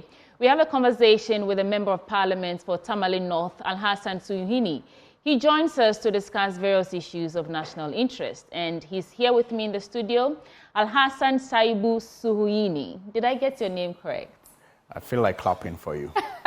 Oh, please, I'm not stopping you. Welcome to the studio. Thank you very much. This is your first time joining us here in the studio. In your new, improved, modernized studio. How do you Congratulations. It's beautiful. Yeah. It's beautiful. Okay, thank you. Yes, and thank you for having me this morning. Well, it's a pleasure. Right. Let me start by asking, how are the people of Tamale North doing? Alhamdulillah, we are well, except that we all know the situation that the country is currently in. Economic difficulties, lack of water, especially around this season in the north, and lack of power, and sometimes very poor internet service. And so people are doing well by the grace of God, but we cannot overlook the challenges that we are all facing. I haven't been to the constituency for some number of weeks now. Okay. I intend to go by this weekend, God willing. But generally speaking, even though things are difficult, we are doing our very best to continue to serve because we have a mandate of the people to provide hope and also to resolve some of the challenges that are within our control and that are also solvable with the mandate that we have as members of Parliament for the Tamale North constituency. So when I go this weekend, I will be, as usual, engaging with the people, interacting with them, finding out what the issues are and those that can be resolved. We also intend, hopefully, before I return to commission, CHIPS compound, the fourth that we have been able to lead to construct in partnership with Qatar Charity for the people of the Chogo electoral area. Okay. Yes. Congratulations in advance. Thank you. You mentioned power. What's your appreciation of this ongoing power issue? I mean, just yesterday or 2 days ago, I saw again that Electricity Committee of Ghana had issued a statement that GRA-SML had reduced power supply, and so some areas were not going to have power. But we all know, or at least I think I know, that the issue is not about GRA-SML reducing power because they want to. It's because we don't have money to buy fuel. It's because of the lack of transparency, some infrastructural challenges, transmission losses, the myriad of issues affecting our power sector. What's your appreciation of this? Cedi, I look at what is happening now in the power sector, and I think that it is time I bring back a picture that I have repeatedly painted for people to appreciate how terribly our country has been managed since 2017. But, a story is better appreciated when it is told within a certain context and at a certain time. I have said repeatedly that if you look at this government, they had no business being one of the worst that we have experienced in the Fourth Republic. Why? Because they came into power with a lot of goodwill. If for nothing at all, they themselves brag about how they won the 2016 elections with over 1 million votes. So the goodwill was not lacking. And so the people of Ghana were willing to support them to succeed. That aside, they inherited a number of infrastructural and economic, transformations that had taken off. For example, in the power sector, you will recall that under President Rawlings, we had Dumso. Under President Kufuor, we had Dumso. And that is why, even in managing it, he brought in machines. I'm getting there. Okay. I'm picking it from that side, from President Kufuor, Rawlings to Kufuor. When he tried to manage it, I'm referring to President Kufuor, he brought in machines that his VRA boss at the time, Charles Wokubu, described as toy machines. Then came President Mills, who also experienced them. So I recall the joke he told about how his niece was in the salon and the power went off and they said at Mills and the niece complained. So all these presidents experienced this Dumsor challenge. Now why? At the time, the experts told us that we were not investing the way we should in power generation. And so generation was not, meeting the growth in demand. Okay. That was the verdict. So if you were not investing in generation capacity and fixing other challenges, and you were just managing it with toy machines and other palliative actions, obviously what was going to happen? It was going to get worse someday. And so when President Mahama took over, that was when it got worse. Being the leader and the visionary person that he was, he didn't blame his predecessors for not taking action when they should have. In fact, some people went to the Akosombo Dam under President Kufuor to pray for water to fill the dam so we'll get power. Those were the solutions that people were proffering before President Mahama. But when he took over, he decided that this needed to be resolved. And he accepted responsibility, stood before Parliament, where the people representatives are, and made a pledge to fix it. And sweetie, by the time he left office, he had fixed it.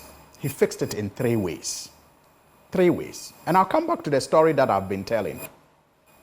The challenge at the time, or the challenges at the time, were generation capacity, fuel shortage, and financial constraints. Financial constraints because over the years, we were not investing and we were riddled, the sector was riddled with debts. And so banks were not even willing to lend money to investors in that industry. How did he solve it? He fast-tracked the Ghana Gas Infrastructure Project to make fuel available.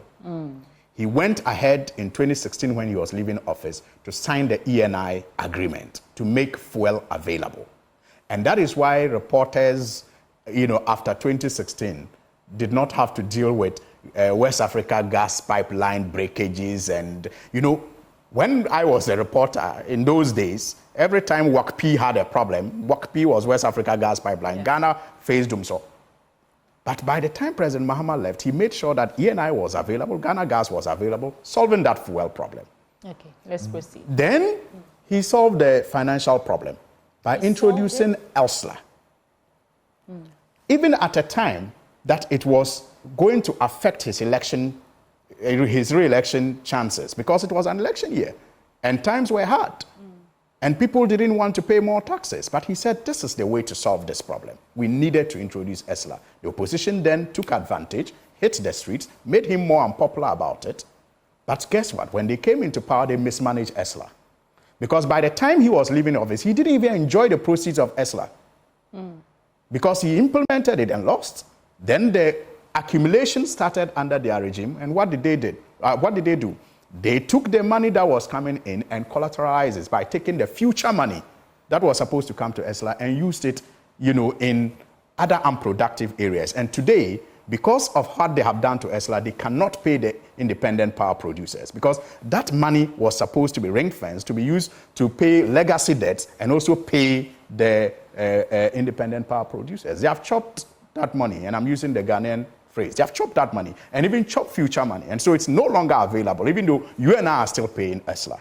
Okay. So that's how he solved the financial problem. The generation problem, the verdict is out there. He brought in car power, brought in Ameri, brought in all those things for which he was crucified. Let's stay on Ameri because it's part of... But you see, if I don't finish this top train... Please, so he solved it for them. And so they had no business taking us back. But I see this situation, this power situation, like the way I see even the economic crisis that we find ourselves in. I say that this was a government that inherited so much. And so By 2017, I've always likened them to a child that inherits a lot of wealth after their parents pass and the will is read. And so there are mansions here, there are money in the bank accounts, and so they take over. And then they start acting rich and showing off. So 2017, by 2016, because of President Mahama and the NDC's work, the EIU and others had predicted that Ghana's economy was going to grow by about 8 to 9%. So when the NPP took over in 2017 and posted about 8 to 9% GDP growth, everybody thought it was their work. But they were just inheriting what had been done. But if you look at the trend, by 2018, they had finished chopping the inheritance. They had finished chopping the inheritance. Okay. And now we were now going to be ushered into their own performance. And it is their own performance that led us into this crisis that we are in, where we have all had to endure haircuts, and our country is unable to pay its debts, never seen before in the Fourth Republic. And it is the same with the power situation. So they came into office and were even complaining about too much power. They had inherited so much, infrastructure established for our power situation never to be this bad again. But because they didn't have the vision, they could not think beyond 3 months. They didn't even know what to do with the power. Yet they promised 1 district, 1 factory. Can you imagine if they had implemented the 1 district, 1 factory? Would they have been complaining about excess power? No. But clearly, they didn't know what to do with it. They saw so much money coming from ESLA. They didn't know what to do with it. So they thought that the best way to invest that money is to collateralize it and get more and just hold quinky parties and all that. And this is where we are. This is the situation, thank you for that breakdown. This is the situation we find ourselves in now. And the minority has raised concerns about the use of 38 million for the movement of Ameri power plant. What's the exactitude of your issue with this? Because I understand that in as much as it doesn't solve our problems, it will help at least to cut transmission losses if you have a power plant like that in the central areas of the country. So what's the issue that the minority has with the movement of the Ameri power plant, 6 units of the Ameri power plant to Kumasi? First of all, is the cost. Okay. Secondly, is the hypocrisy. Now you have a party that in opposition claimed that this whole Ameri deal was fraudulent. They came into power and set about investigating this deal. Came to Parliament with the intention of reviewing the deal. And I'm sure you remember what happened. Whereas the people they criticized, that's the NDC and President Mahama, got this plant for about $510 million. $510 million? That was supposed to be for Ghana after 5 years. They came into power. After their investigations, they brought a new deal that they claimed they had renegotiated. And the cost was now going to be about 1 billion. Okay.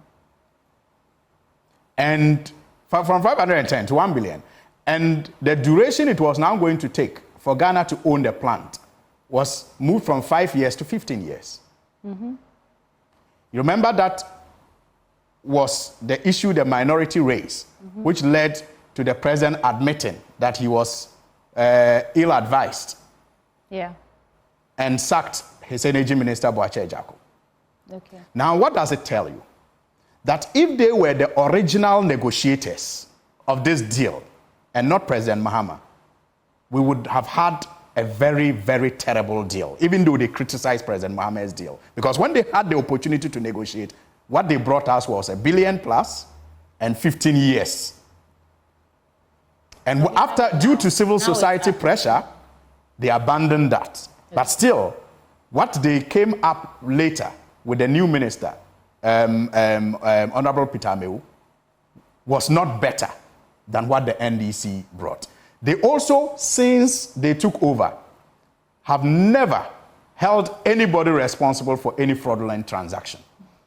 Never. No one has been prosecuted. No one is even undergoing any prosecution. So was it just lies? Was it just propaganda? 7 years, no one.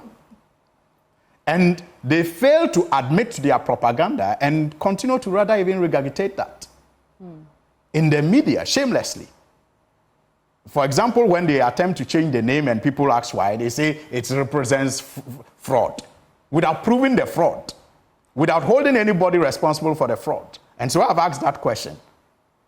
If you are asking the people of Ashanti to celebrate you and pat you on the back for bringing them, you know, a plant, for bringing them a Kumasi terminal plant, are you suggesting to them that someone engaged in fraud and you have gone to bring them a fraudulent thing without holding the person who was engaged in that fraud responsible? It's just like a basic example. I mean, it may not, but it suffices. I am walking up here, I come up here and then I hand you a phone and then you say, where did I get this? I say, oh, I think you need this. But someone stole it out there and I collected it for you. Okay. I mean, what would be your reaction? So I'm saying that the people of Ashanti, yes, even if they deserve this, and the country also deserves this because it will lead to checking the transmission or reducing the transmission losses, the NPP should not be taking any glory in this, especially when they have not explained their previous stance as far as the visionary decision to procure this plant is concerned. So the conclusion is and that then again, you come to power, you and then, investigate and... Yes, and then again you find out that this whole movement of the plant from the western region to Kumasi cost us $35 million. I thought it was $38 million. $38 million, yes. $38 million, thank you. And the question I'm asking myself, and I think that we should all be asking ourselves is, how much did it cost us to move it from, well, they say Dubai, or wherever it came from, to Ghana? Okay.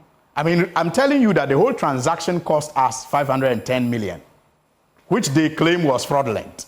And just moving it from Ghana or Western region within Ghana to Kumasi, you are paying $38 million. I mean, how, if you describe the whole transaction that brought us this plant as fraudulent, I don't know the adjective to use to describe you who moved it from Western region to Ashanti region at a cost of $35 million. $38 million. I keep referring to 35. 34 million. Yeah, I think it's around $35 million. Right. Yes. Okay. You know, so I'm saying that clearly these people cannot be trusted. And I think that we have demonstrated a lot of patience and tolerance as a people, which sometimes I am marveled at. But I think that it is important that when we have the opportunity, we send a message, not just to the NPP, but to all politicians, that we will not tolerate that level of mismanagement, arrogance and intransigence, and even dishonesty in public office. Because if we do not punish them in a way that will deter other politicians, people may begin to think that is the norm, and that's the standard. We know the problem. Yeah. We understand that it's money, mismanagement, all the things you've said. Yeah. What do you see as a way forward out of? Do you see Ghana getting out of this power crisis anytime soon? And how do we move forward from here? Clearly, what we need now is honesty on the part of those in charge. Okay. I have said that, I mean, sometimes their incompetence, their mismanagement, their corruption is not even as offensive as their dishonesty. It is important that they come to the people of Ghana with some level of honesty, because then it shows that they respect our intelligence. And the way to go about it is to tell us exactly the truth about the situation. And tell us how they are taking us out. That's what President Mahama did. That, look, we have a financial problem, we have a generation problem, and we have a fuel problem. And these are the ways I'm going to solve it. That's what he did. The President, His Excellency Nana Akufo-Addo, the Vice President, Dr. Mahmoud Bawumia, the driver's mate, and the energy minister must be leading a conversation to let us truly appreciate where we are. We know where we are, but we just want that respect shown to us. The PURC recently, in their engagement with the ECG, shared with us after they assessed the data that the ECG itself presented to them. ECG presented the data to them. And after assessing the data, they came to the conclusion that out of about 4,000 outages within the period, only about 600 could be attributed to localized, problems. Only about 600. Okay. And they concluded that the rest of the outages were due to shortage in generation capacity, in generation. Right. And that is a government regulatory agency assessing data provided by ECG itself and concluding in that way.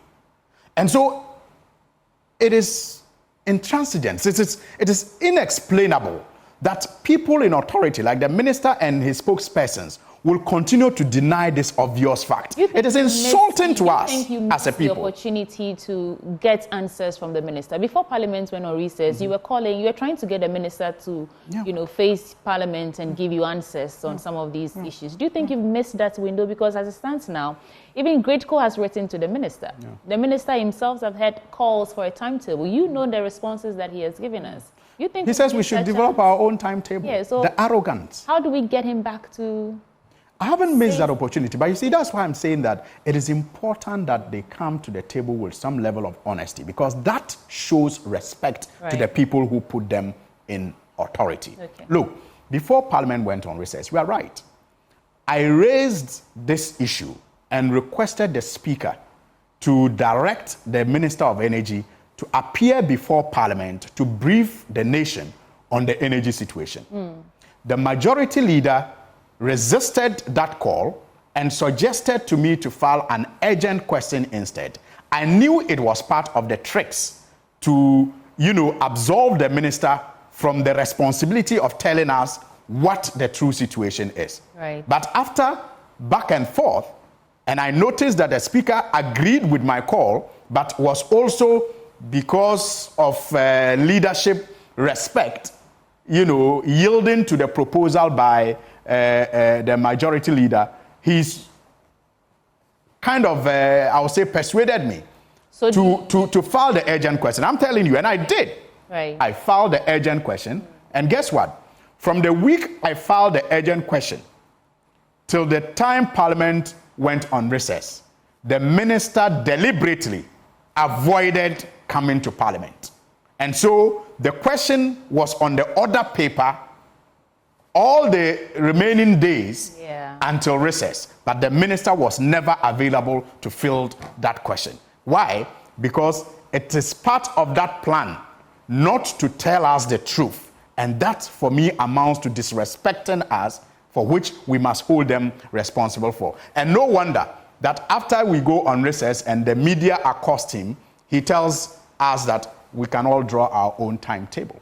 I think you are wishing evil on the country if you want the minister to give you a timetable. These words, not mine. So would you back calls to sack him because of this disrespect you're talking about and his refusal to produce a timetable? If PURC, GRA-SML, they're saying that the way forward is just so that Ghanaians can manage our daily lives properly, because we know that there is a deficiency in the supply of electricity, the generation of power. It will not meet our demand. Would you back calls to sack the energy minister? Sack him?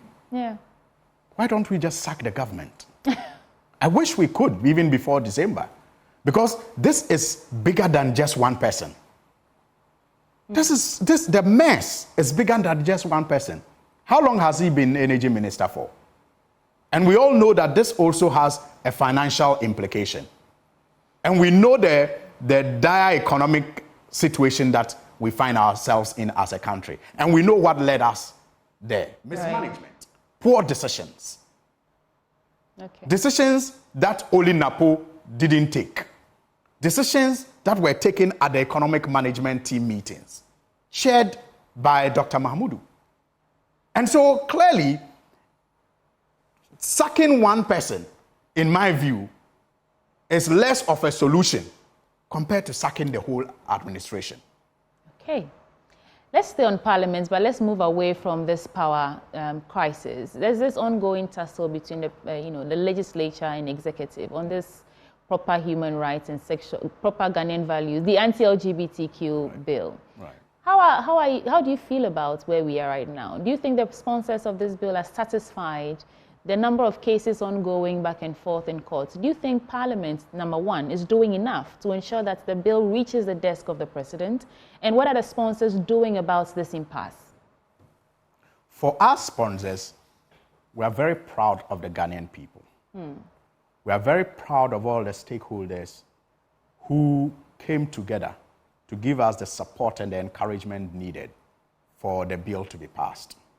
And we cannot thank the people of Ghana enough for that level of solidarity and support. It means to us that we took on a cause that resonates well, indeed, with our cultural and social values as a people. Remember, the basis of every law is the morality of the society. So what a society deems important to legislate on depends on their way of life, depends on their culture, every law. And that is why in the conversation, I used to give examples of how in some jurisdictions, bigamy is a law. Okay. I mean, if you go to my constituency and you talk of bigamy as a law, people will find it ridiculous. Why can't I have more than one wife? Some people can't wrap their head around such a law. But it is a law in some societies because it is a way of life that society has chosen. And so this anti-LGBTQ, legislation resonates and reflects our way of life as a people. And anybody who has an issue with it has to, first of all, see it from that point of view, that this is a group of people, this is their culture, this is their way of life, and this is how they want to be governed. And I am particularly excited about the level of support that it enjoyed. Parliament did its work. I thought you'd say majority of the people, because there are some Ghanaians who support who are against the bill because they fall in the category of the people that this bill seeks to lay sanctions against. We are in a democratic rule. Okay. And so it is not just majority, it is actually an overwhelming majority which represents the whole. That is how presidents are decided. Otherwise, we would have said majority of the people's president. Right. But we call them the president because that's democracy. Point note. Exactly. So it is the people of Ghana. It is what we want. And we are happy that people supported us to do what Parliament was required to do. Because Parliament is required to take a bill through a number of stages. Yes. Parliament has done that. Yes. And fortunately for us also, it was largely, if you like, bipartisan.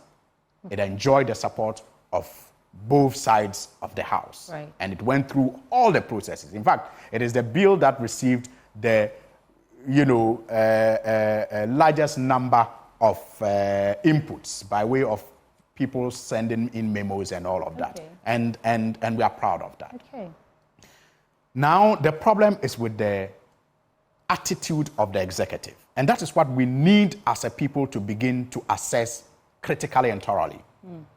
Our Parliament has demonstrated that indeed it represents our interest. It represents our values. It represents what we want. The Parliament has done that. But when you find the executive pussyfooting the way they are, then it is time for us as a people to question where the executive stands on this. And remember that this whole bill was triggered after the leader of the executive, the president, granted an interview and suggested that the act was not legalized in Ghana because people were not mobilizing to bring about the necessary pressure. And that in his view, if that happened, it was bound to happen and that it was bound to be legalized. That's what triggered this bill. And so we noticed that there was a need for us to shut all the doors and windows so that it doesn't give the opportunity for people to begin to mobilize, to ask for legislation to legalize it.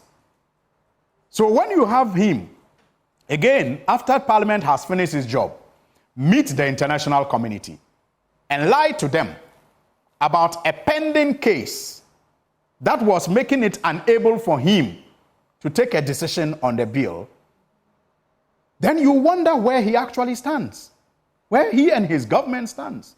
When it takes his running mate, his vice president, Dr. Mahmoudou, many months before he is able to make a religious pronouncement on it, without calling on the driver to take a firm position, then you wonder if this is just politics for them. Right. Or they actually mean well and represent our values and our views. So it is the problem that we have with the bill now is with the executive and its attitude. The executive and its attitude. Why? All bills, when they are passed by Parliament, are transmitted to the presidency. Yes. The presidency receives it and decides on what to do with it. For example, the e-levy bill. Right. It didn't matter that there was a pending issue in the court. It was transmitted. Parliament was not asked to desist and, what was the phrase? Desist. Yeah, but we shouldn't send it. Parliament was not asked. It was signed. The witchcraft and other legislations were sent to the president. He signed some, he didn't sign some, but he did not send it back to Parliament, warning Parliament never to bring it back. So my question is, why on this the bill? Intention to amplify. Well, how do you ensure that this bill that has been passed by Parliament, and there's ongoing so many cases on this bill between the judiciary is now involved, how do you amplify to ensure that this bill gets to the desk of the president? So what I'm telling you, the only way he would sign is if it gets to him. What I'm telling you is that it's no longer the responsibility of the sponsors, the sole responsibility of the sponsors. Okay. It is no longer the sole responsibility of Parliament. This bill reflects our desires as a people, as far as how we want our society to be, managed is concerned. So the sponsors have played their role. Parliament has played its role. The executive, and it seems, and note my phrase, and it seems, in connivance with the judiciary, is pussyfooting. This is where it becomes the responsibility of every Ghanaian. Are you saying that because every Ghanaian, including the media, including civil society, and yes, with the sponsors and Parliament also in sync, demanding that the executive and the judiciary do what is right. You cannot have a situation where the judiciary acts expeditiously on some of the cases related to this bill and then turn deaf ear to the other cases related to this bill. You have had the Speaker of Parliament writing even to the judiciary to expedite action on some of the pending cases. Right. And then you have the president, like I have said, leading the executive, pussyfooting and taking decisions that should question any average mind about its commitment. It's out of your hands. It's now in the hands of Ghanaians. It's in the hands of all of us. Right. We must demand that the president and his cohorts, especially Dr. Mahmoudou, his anointed successor, and the judiciary, to take this up. Right. And do what we expect them to do. We all have to begin to demand that enough of the pussyfooting, enough of the back and forth, enough of the legal gymnastics. We know that all they are doing is just to delay and wash away the importance of this bill. And we want that bill. For the sake of time, we need to move on. But I just want, before we go to the appointments committee and some of the new ministerial appointments, do you think that the hands of the president are tied? How so? When it comes to this bill, I think. Would you say that there's some sort of connection there between the IMF, the president, back and forth, like pussyfooting, like you said? Yes or no? Would you say that his hands are tied? It depends on who the president is serving. If the president is serving the people of Ghana, then this is a very straightforward case that leaves his hands more free than any other matter has ever left his hands. Yeah. But if he's serving another interest, apart from the interest of Ghanaians, then perhaps he has his hands tied. Great. Let's move on. So despite Parliament not approving these new ministerial nominees, some of them have assumed office in acting capacity. How do you feel about that? Is it legal? Is it problematic? And it's even left some ministries like health and information without a substantive minister. But work is ongoing. Yes, so it is another example of how this country is run like an empire by this particular president and his government. Their actions sometimes suggest to you that they think they are operating from a palace instead of a democratically elected office. The laws are what they say the laws are. Because clearly, I am still at a loss as to why the courts did not agree with my colleague Roxanne when he made the point so succinctly that the president erred in his belated reshuffle. Because this is a reshuffle that people have been calling for since. But when he was going to do it, he still couldn't even do it well. Because clearly, over the years, operating with the Constitution, when a minister of state is vetted and approved, he or she is available to serve in any ministry. Once the person is vetted and approved. Right. You no longer require Parliament's approval to send such a vetted and approved minister to any ministry. But immediately you dismiss such a minister and make an appointment, it becomes a new appointment. It's just like we have had in situations where perhaps in the first year of a government, a minister is fired. And then in the third year, he's appointed to another ministry. The time in law, in this legal discussion, will not matter whether the dismissal was for 30 seconds or the dismissal was for 2 years. A dismissal is a dismissal. Okay. So in issuing the statement, the president clearly erred in saying that the following ministers were dismissed.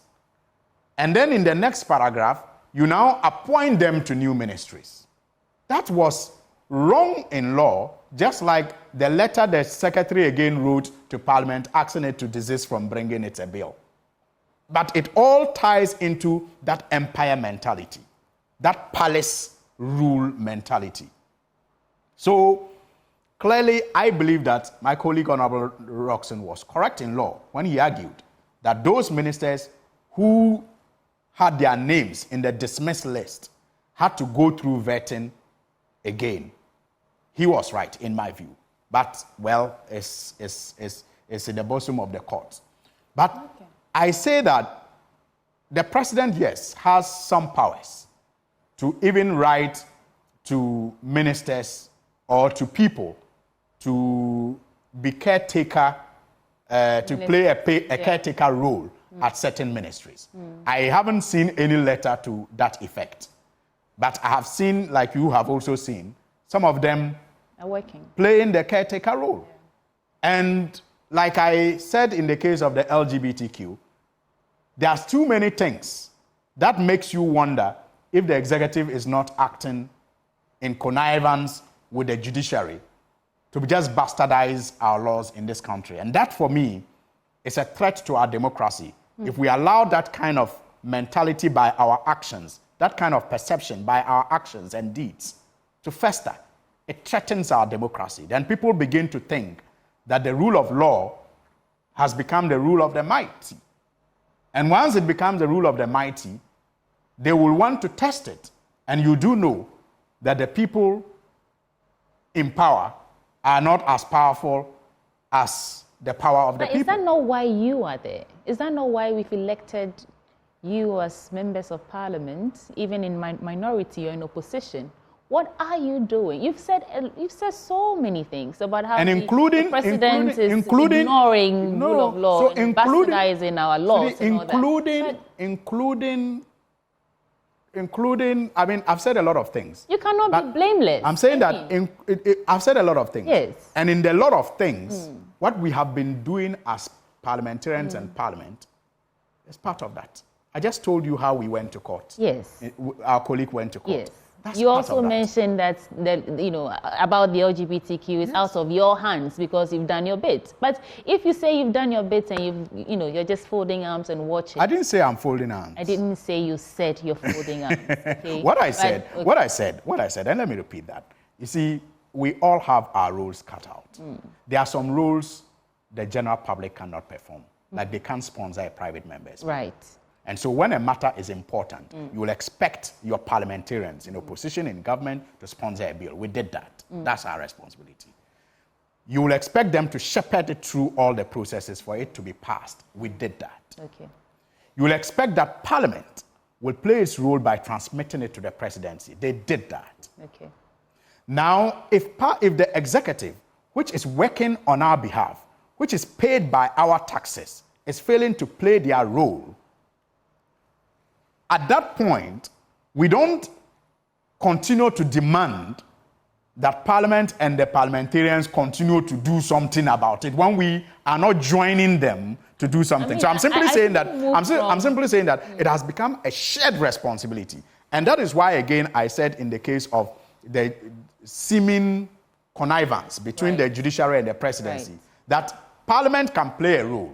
Parliament has played a role.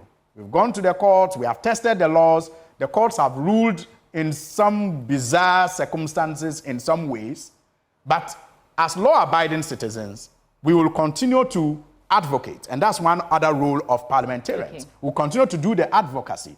But I have concluded by cautioning that if the executive and the judiciary are not careful and they continue in their actions, and those actions continue to fester the perception that they are turning our laws upside down, then they invite a resistance that can threaten our democracy. Right, I get all that. The question I meant to ask, or what I mean, is that on this approval of new ministerial nominees, what can you do going forward? Because some of them have assumed in acting capacity, but they're working. Yeah. And you're saying that it was wrong that some of them were dismissed by the president, and then now saying that he's reappointed them. Some of them even went through vetting. What is the way forward? That's the question. So the way forward is that some cases are still pending in relation to this matter. Okay. And they are sponsored by members of parliament. Secondly, Parliament is currently on recess. Right. And on recess, there's very little you can do by way of either voting for them or voting against them or demanding a certain action. We wait for Parliament. Until Parliament comes back from recess, it will be very difficult for us collectively to take a decision on how to deal with the current situation. I mean, for example, when Parliament comes back on recess, it can even take a decision not to recognize certain ministers because there are committees. There are committees. I'm saying that these are things that are open. But I'm saying that, for me, some of these things become relevant and significant when they enjoy the support of the ordinary people because you do it on behalf of them. But when it is seen as if they check out and they don't appreciate their role in making some of these moves successful, then it becomes like a Jack Toronto kind of person leading something that is not appreciated. Okay. So clearly, when we come back, these are options available. I mean, we can decide as a committee of parliament to say that we won't recognize this minister because we don't think that he has been properly put in office. All right. But these are all options that are available for the appointments committee. Yeah, well, let's the talk committees of parliament in general. Well, okay. Let's talk about Galamsey and the menace. A few weeks ago, the flag bearer of the New Patriotic Party was saying that he will no longer seize or burn the excavators of illegal miners. But we know that Galamsey is still, there's troubles. Our rivers are polluted. Cocoa farmers are even giving up their lands for Galamsey because it's a quick fix to some of the issues they're facing, money, for example. Do you see this problem going away, and how do we make headway? On the back of what the flag bearer or the vice president has been saying, that he's not going to burn excavators. What's your reaction to that? Well, because you use the vice president, I actually don't have sympathies for the president, Akufo-Addo. But I'm beginning to develop some level of sympathy for him, especially because of the way his vice president is treating him. You know, I have followed Nana Akufo-Addo's politics for a very long time. Okay. He did not have a very beautiful relationship with former President Kufuor. And it's an open secret. But not once did he criticize former President Kufuor's policies or programs. Not once did he do that publicly. Not once.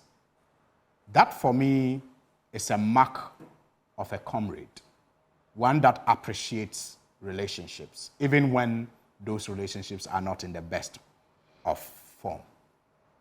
He didn't. And so to have someone that he picked in our context, in Ghanaian context, from nowhere, made a running mate and actually got a party card for him. Oh. Yeah, he actually got a party card for Dr. Mahmoud. Well, yeah. I mean, so he turned him from a nobody into a leading member of the New Patriotic Party, later a vice president of the Republic of Ghana for 7 good years, even going against opposition from his own party to stand by him the way he has over the years. To have a man like that still sit in the same office with him and disown him and his policies makes me sympathize with Nana Akufo-Addo, even though I don't have a lot of sympathies for him. When you say disown him, what do you mean? He will no longer burn excavators like Nana Akufo-Addo recklessly did. He will review the e-levy because he thinks it's not well thought through. He will make national service optional, even though President Akufo-Addo just launched a 10-year policy implementation for them. Okay. I feel sorry for him. I mean, is that Nana Akufo-Addo's reward from Dr. Mahmoudou? But then it tells you about the character of Dr. Mahmoudou. It tells you how opportunistic he can be. And it is not about principles at all. He can sacrifice anyone, anybody, and anything just so that he can be president. That's what it tells you. And so I really, really, even though I don't have sympathies for Nana Akufo-Addo, feel sorry for him in this state. And mind you, he's still even president as this is happening. Can you imagine what is likely to happen? God forbid. Isn't it merely a game of politics where, because you yourself say Bawumia is the anointed leader of the party, they have to make him look like he's going to do things differently from what the president is doing? I'm saying that President Nana Akufo-Addo did not have a very beautiful relationship with President Kufuor and did not agree with President Kufuor on every policy. But not once did he, how do the Chu people say it? Yinoma. You and I, we don't speak good Chi. Let's just, yeah. Not once did he, disown him publicly and ridicule him the way Dr. Mahmoud is ridiculing him. And that's why I feel sorry for him. That's why I think that Nana Akufo-Addo should be worried about his post-presidency with Dr. Mahmoud leading the New Patriotic Party. God forbid, I don't see him leading Ghana. But with that character, Nana Akufo-Addo should be worried that even as he is president, the man that he picked from nowhere against his own party's opposition and made somebody, is disowning him and questioning his thinking capacities in the manner that he is doing. So I feel very, very sorry. But as for the subject of Galamsey, look, it's yet again another example of the abysmal and legendary, mismanagement that has brought this country into its knees. I mean, again, the fight started with a lot of goodwill from the people of Ghana. The media sacrificed airtime, put their reporters in risk harm way, bent fuel, their resources, because they thought the president meant it when he said he was willing to put his presidency on the line. The civil society organizations held workshops with their own funds to promote this fight, only for us to have evidence from within that this was all a scheme because party here sika. Remember that infamous recording of the Minister of Environment at the time, Professor Frimpong Boateng, where it was clearly stated in that tape that this whole charade of a fight was intended to make party some money. And look at the kingpins in the Galamsey business. If it's not a woman organizer, it is a regional chairman, and you have the president himself. Even before investigations are conducted, investigations directed, maybe pretentiously, by his Minister of Lands and Forestry into a mining firm's conduct in a forest reserve. What's the name of the company?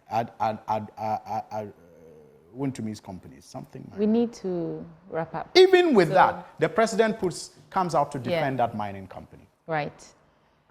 So clearly, I am sad that we have had to endure this 70 years of legendary mismanagement of our country because we experimented with, a group of people who didn't have any business seeking our mandate. Okay. Let's turn our attention to the NDC, your party. You're unveiling Professor Jinan Opoku-Agyeman as the vice president. Is that your trump card? Or what is the trump card for the NDC ahead of election 2024? Our trump card is our level of honesty. That is also manifested in the leader that we have. Our trump card is our level of humility. That again is manifested in the leader that we have.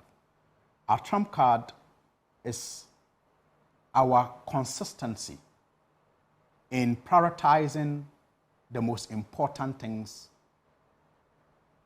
in the development of this country.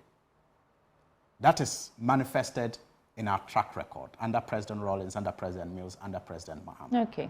Our trump card is in our People's Manifesto that we didn't get the opportunity to implement, which we have fine-tuned and will be launching very soon. And in lead will be the 24-hour economy. Okay. Because of the mess, the level of mess that this country has been, taken through in the last 7 years, we can no longer do things as usual. And that is why it is important that we all brace ourselves up to work 24 hours to bring back this country on the track of growth. Right. And yes, Professor Nana Jane Opoku-Agyeman is an amazing choice. Okay. That represents a break from what we have experienced over the years in this country, where the presidency has mostly been occupied by men. It's something you can't wish away. It's a break. It's a refreshing break. And if you look at our population, I think it is time that we have that fair balance at the presidency. Right. And she's not just representing that feminine side of our nation, but she actually comes on board with resolve, with competence, with, a track record of achievements. The first female, vice chancellor this country has ever recorded. All right. Apart from that, look, in the times that it was even very difficult to practice media in Ghana, as the history suggested, she was already, a trailblazer in the media industry, a woman. She was hosting the most powerful morning show at the time on Radio Gold, and on record was the one to have interviewed ever in a studio, one-on-one, the dreaded President Rawlings. We have to go. She's been a trailblazer. My final question to you from his days as a young lady till now, and has set so many records. One who left the Ministry of Education transformed and without any blemish. On a scale of 1 to 10, last question, on a scale of 1 to 10, how would you rate minority leadership 2 years after taking over from Haruna Idrisu? Amazing continuance of advocacy and, if you like, role that is expected of a minority. I think it's been amazing. They have continued with that tradition of holding this government to account in a very, very positive light. All right. Thank you so much. Alhaji Saibu Suhuyini, MP for Tamale North. It was a pleasure. My pleasure too, sweetie. Thank you. Well, that's not all, but I hope you enjoyed that conversation. There's still more to come. We're going to talk about the free SHS story as the Minister for Education has been telling it, and we will probe to see what are the facts. Stay with me. We'll be right back.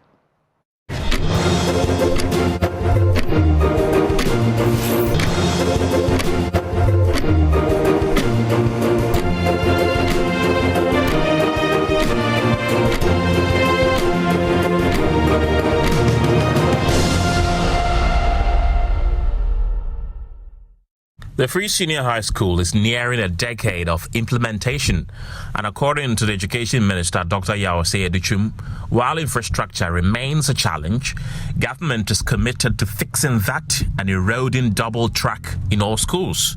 Dr. Depreciation says while critics focus on the negatives, he and his team at the Education Ministry are working to make the Free Senior High School an all-round success.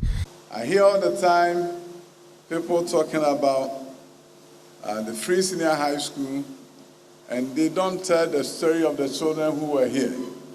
You have to look at something negative and focus on that. They are not focusing on the story of the children. This is a program that has touched many lives. In his presentation, Dr. Depreciation highlighted that government has not abandoned basic schools as the NDC claims. But I know there are some who are watching from home and around the world, and they are saying, what about basic schools? Have you abandoned them?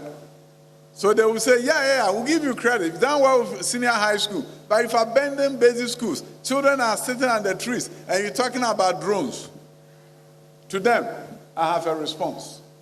I look forward to a day when parents will line up in front of our public schools and beg to enroll their children.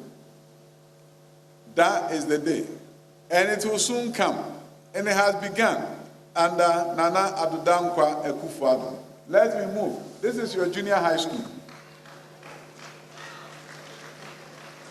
Meanwhile, some beneficiaries of the Free Senior High School STEM education shared with Joy News the experience of undertaking a holistic science and technology education. It was such a thrilling experience. We got to see different kinds of people from different countries. We got to see Nigerians, Chinese, Philippines, and other stuff. And we actually cooperated with them very well. And people of Japan also are welcoming and very nice people. And they also let us in on some of their inventions. They made us see how to cure kidney stones and everything. And also, we interacted with some of their high school kids who are at the same level with us.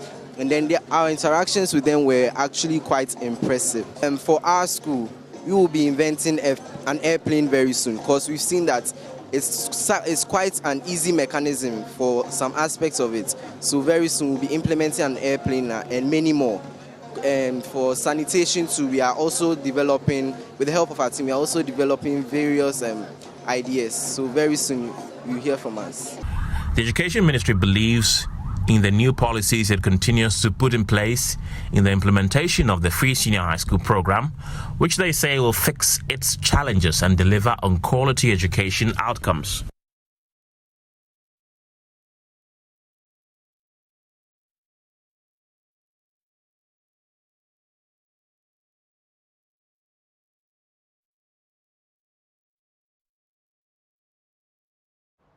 So there you have it, the Free Senior High School story from yesterday and some of the issues that came out during the minister's address to the attendees. On phone with me this morning for this conversation is a deputy ranking member of the Education Committee in Parliament and Kofi Asare, Executive Director of Education Watch think tank. Gentlemen, good morning and thank you for joining us. Good morning. Good morning.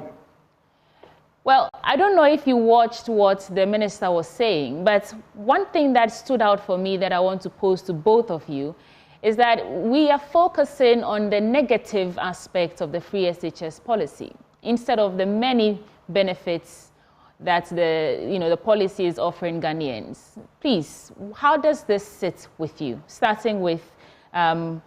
Kofi Asare, Executive Director of Education Watch. Well, I think that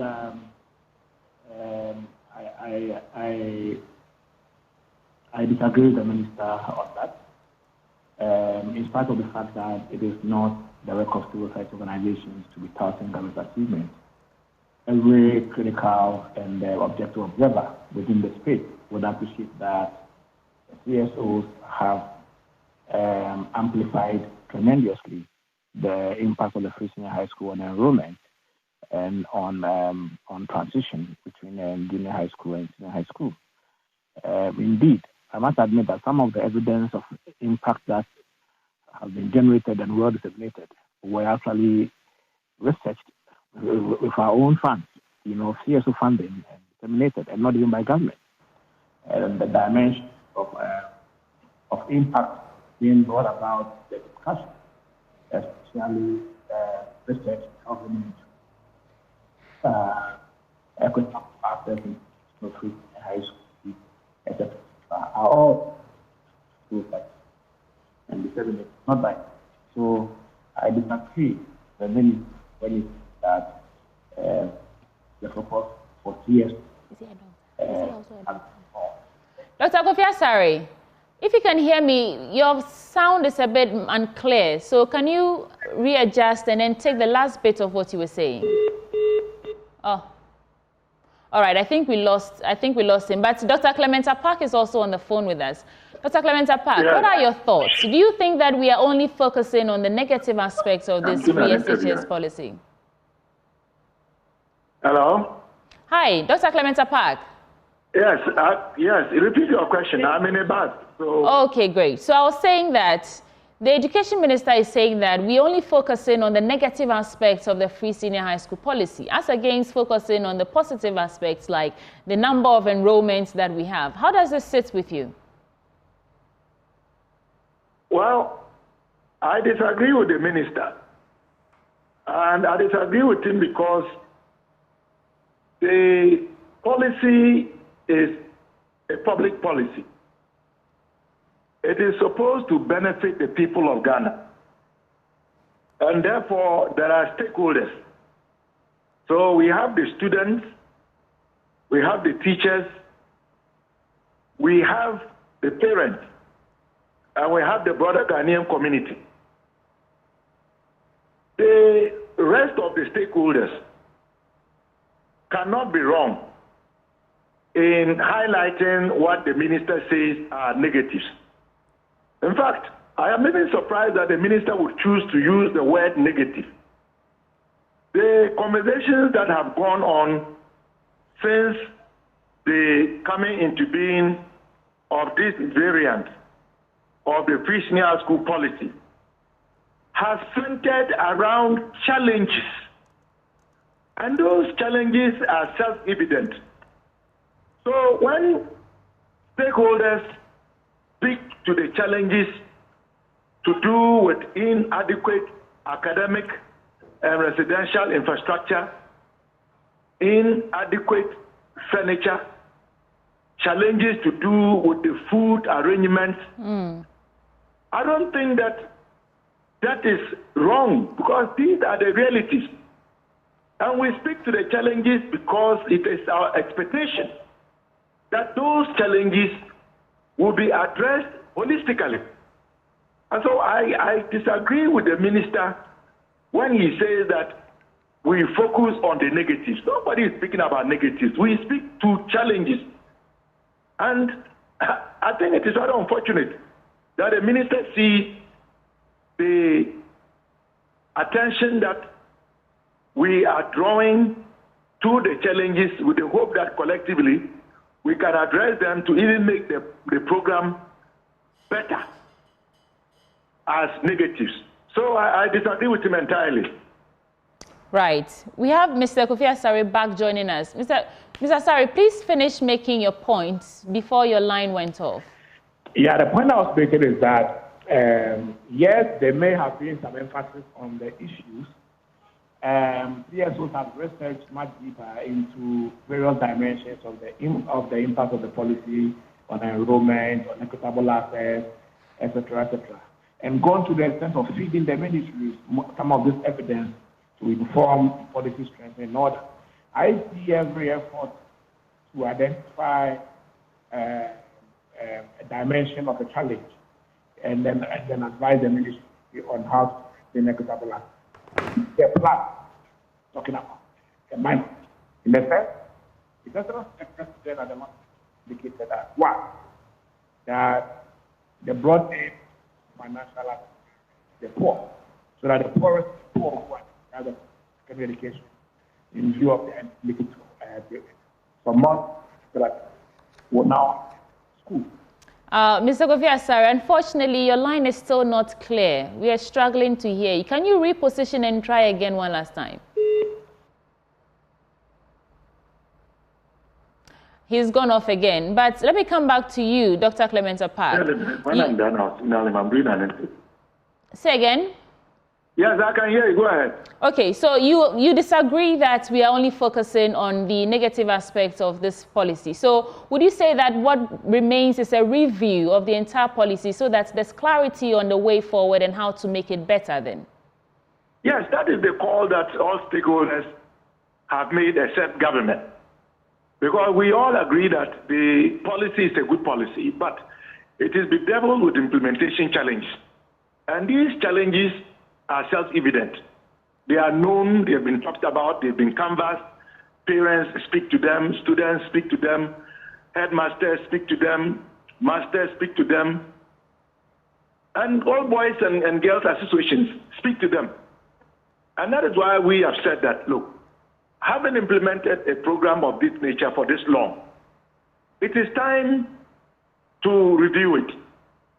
And I see no reason why government continues to be adamant in denying the need for a review, when in fact, the same government that is denying to concede that it is time to review the program told the IMF during the meetings that were done towards the first review of our engagement with the IMF, that it will review and rationalize the pre-senior school program.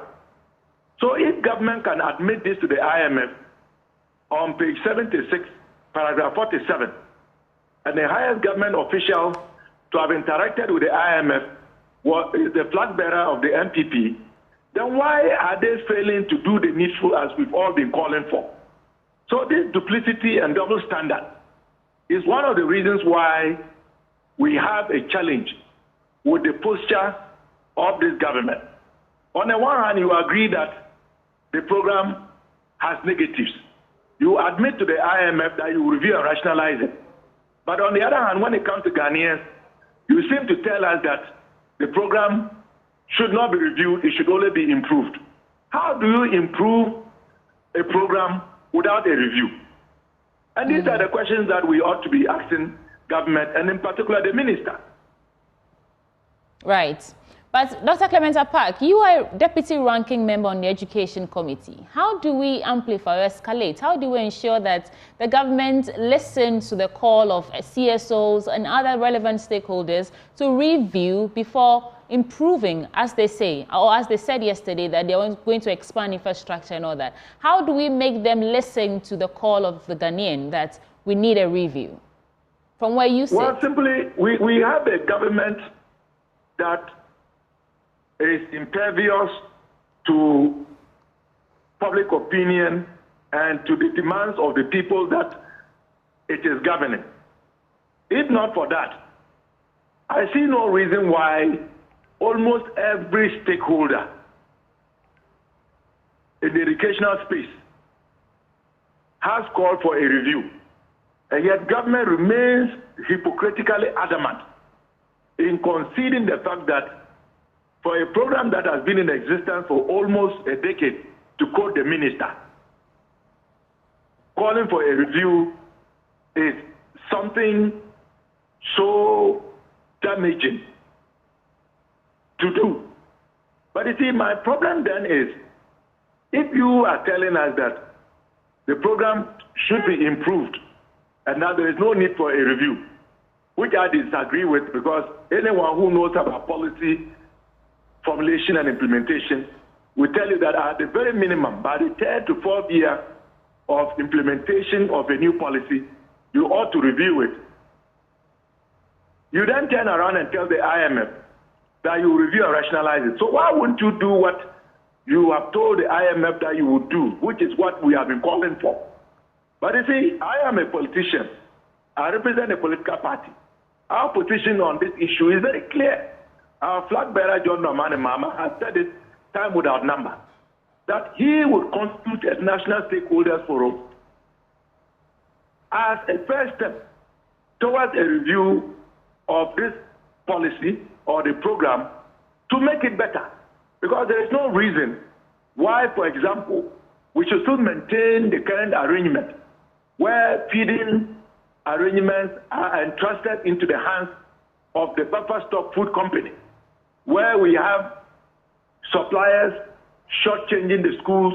We have instances of unwholesome food items being supplied, reduced items below the quantities being supplied, delays in the supply of food items. I mean, everybody knows that the feeding arrangements, as we speak now, are atrocious. So why can't we take another look at that, for example? We know that the numbers are increasing. Granted, that is one of the trump cards for this government, that because of the introduction of the policy, we have seen an increase in enrollment. I have argued that that increase is even a byproduct of natural population growth. But even if we want to strike the argument and give them credit, it is also because they have now decided that students who get up to aggregate 40 from the junior high school should get places in secondary school. And yet, we are not doing what we ought to do to accommodate the increasing number of students. So these are critical issues that have to be addressed. And there are more.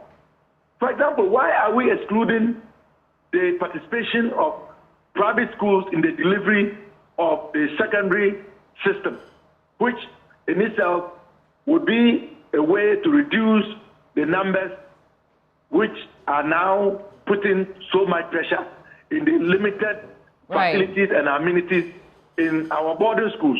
Okay. Why have we relegated PTA to the background? And now they call something PA, excluding the teachers, when we know that PTAs have traditionally played a very, very, very important role, not just in the management of our secondary schools, but even in the provision of infrastructure.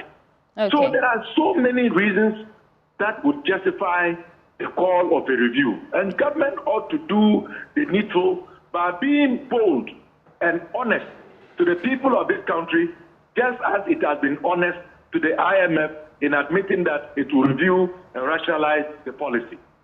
All right. Thank you so much, Dr. Clement Park. Mr. Kofi Asare, if you're with us now, you've been following the conversation and all the issues that Dr. Clement Park has raised. Would you say that indeed a review is the best way forward? And what are the dangers, the looming dangers? Should they not comply with this call for a review and go ahead and make their own improvement or improve the implementation by themselves without a review? Well, can you hear me now? Yes, I can. Well, let me first indicate that, as I mentioned, CSOs have done Your voice is low, so could you please speak up? CSOs have done researches to inform the ministry's efforts to strengthen the policy. And so I don't think that that's always been negative. Where they are positive, we have acknowledged. Okay. But the issue is that not only CS, media houses also will need to perhaps talk more about the positive. But to be honest with you, I don't know any positive about the free senior high school that hasn't been spoken about. And I don't know any policy in this country that has been marketed in terms of the outcomes, that have been marketed better than the free senior high school policy. So I struggle to get the point that the minister wanted to make. The free senior high school today, apart from it being Akufo-Addo's #1 flagship, is the most trumpeted policy when it comes to its outcomes. And there is no corner of this country that someone is, oblivious of the fact that the free senior high school has made all the things. But I believe that as for reviewing the policy, every policy goes to review, formatively or summatively, except that the government approach is to avoid the word review and then adapt the word to so whatever it is, we have recommended to the government that the policy needs strengthening in terms of targeting. The policy must target more at the poorest of the poor, those in the last income quintile, earning below 8,000 Ghana cedis a year, the household. A lot of them are struggling to afford secondary education. And so the policy will do them as if we target those and then perhaps reduce how much we are spending on average to high income earning families. That's the major recommendation we have made to the government in terms of the targeting. And so we hope that both the government and the opposition party will consider this intervention so that in the long run, the poorest of the poor will have every financial access barrier removed in their way to enjoy free senior education. All right, thank you so much. And about trumpeting, media houses trumpeting, I'll say we have done that. I don't know if you followed the Hotline documentary, Empty Plates, the free SHS policy, but we are actually probing all these things. But let me come back to Dr. Clement Apak. Doc, we woke up this morning to news that the Ministry of Education is reintroducing brand new uniforms to rebrand basic education. Is this necessary at this time, or what's your take on this issue? Introducing brand new uniforms. Yes, as a way of rebranding public basic school education. Well, I think, in all honesty, it is a very misplaced priority at this point. As we speak now, public basic schools are almost collapsing as a result of the neglect that the public basic school system has suffered under this government. Invariably, most of government's attention has been directed towards the free senior high school policy and its implementation. As we speak, I know for a fact that capitation grants, which are the grants that allows us to say that public basic education is free, because these are the grants that the head teachers of the basic schools, use to organize activities like cultural activities, sports activities, to get carpenters to fix broken doors and windows and weak furniture, to get masons to patch up cracked walls and what have you, and to buy attendance registers. It is in arrears for 8 terms, the equivalent of 8 terms, which is putting pressure on the head teachers and, in fact, shifting the cost of public basic education to parents. We even have a situation where only 65% of textbooks, based on the new curriculum, which came into effect in September 2019, only 65% of those books have been distributed to our public basic schools across the country. We have in excess of 1.3 million people in the country who have no access to furniture. And so why would government, in spite of all of these glaring and debilitating challenges, seek to spend resources in rebranding our public basic schools by introducing a new uniform. I mean, is it not ironic? So the pupils are going to wear these new uniforms and go and sit in dilapidated classes and go and sit on the floor with the new uniforms. Is that the best way to spend public resources? So I think it's a misplaced priority and ought to be shelved immediately. Let's address the immediate challenges so that the public basic school system at least would survive and be made better when the NDC takes over of power in this country. Right. Thank you so much, Dr. Clement Park. He's a deputy ranking member on Parliament's Education Committee. We also spoke with Mr. Kofi Asare, the executive director of the Africa Education Watch, a policy think tank. Well, that's not all. We still have more coming your way on the AM show. Stick and stay.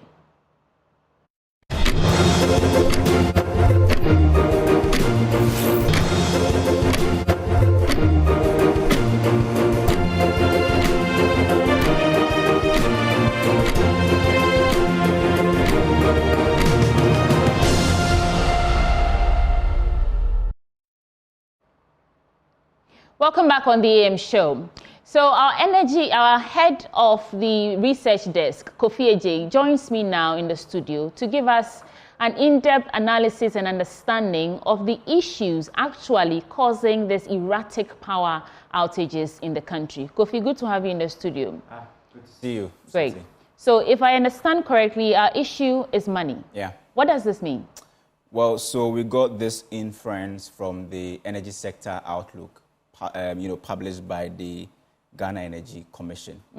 They actually predicted the situation in December 2023, and they attributed this current doom. So if we will face any form of power crisis, it will be as a result of fuel situations or constraints, the inability to get fuel or enough fuel, and then also faults.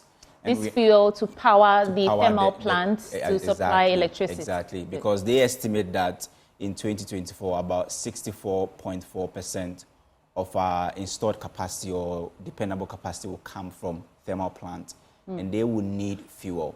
Now, we've also been reading from that same document, and we realize that even the natural gas that we need, we know we will get some from the TEN, the Sankofa, and then the ENI.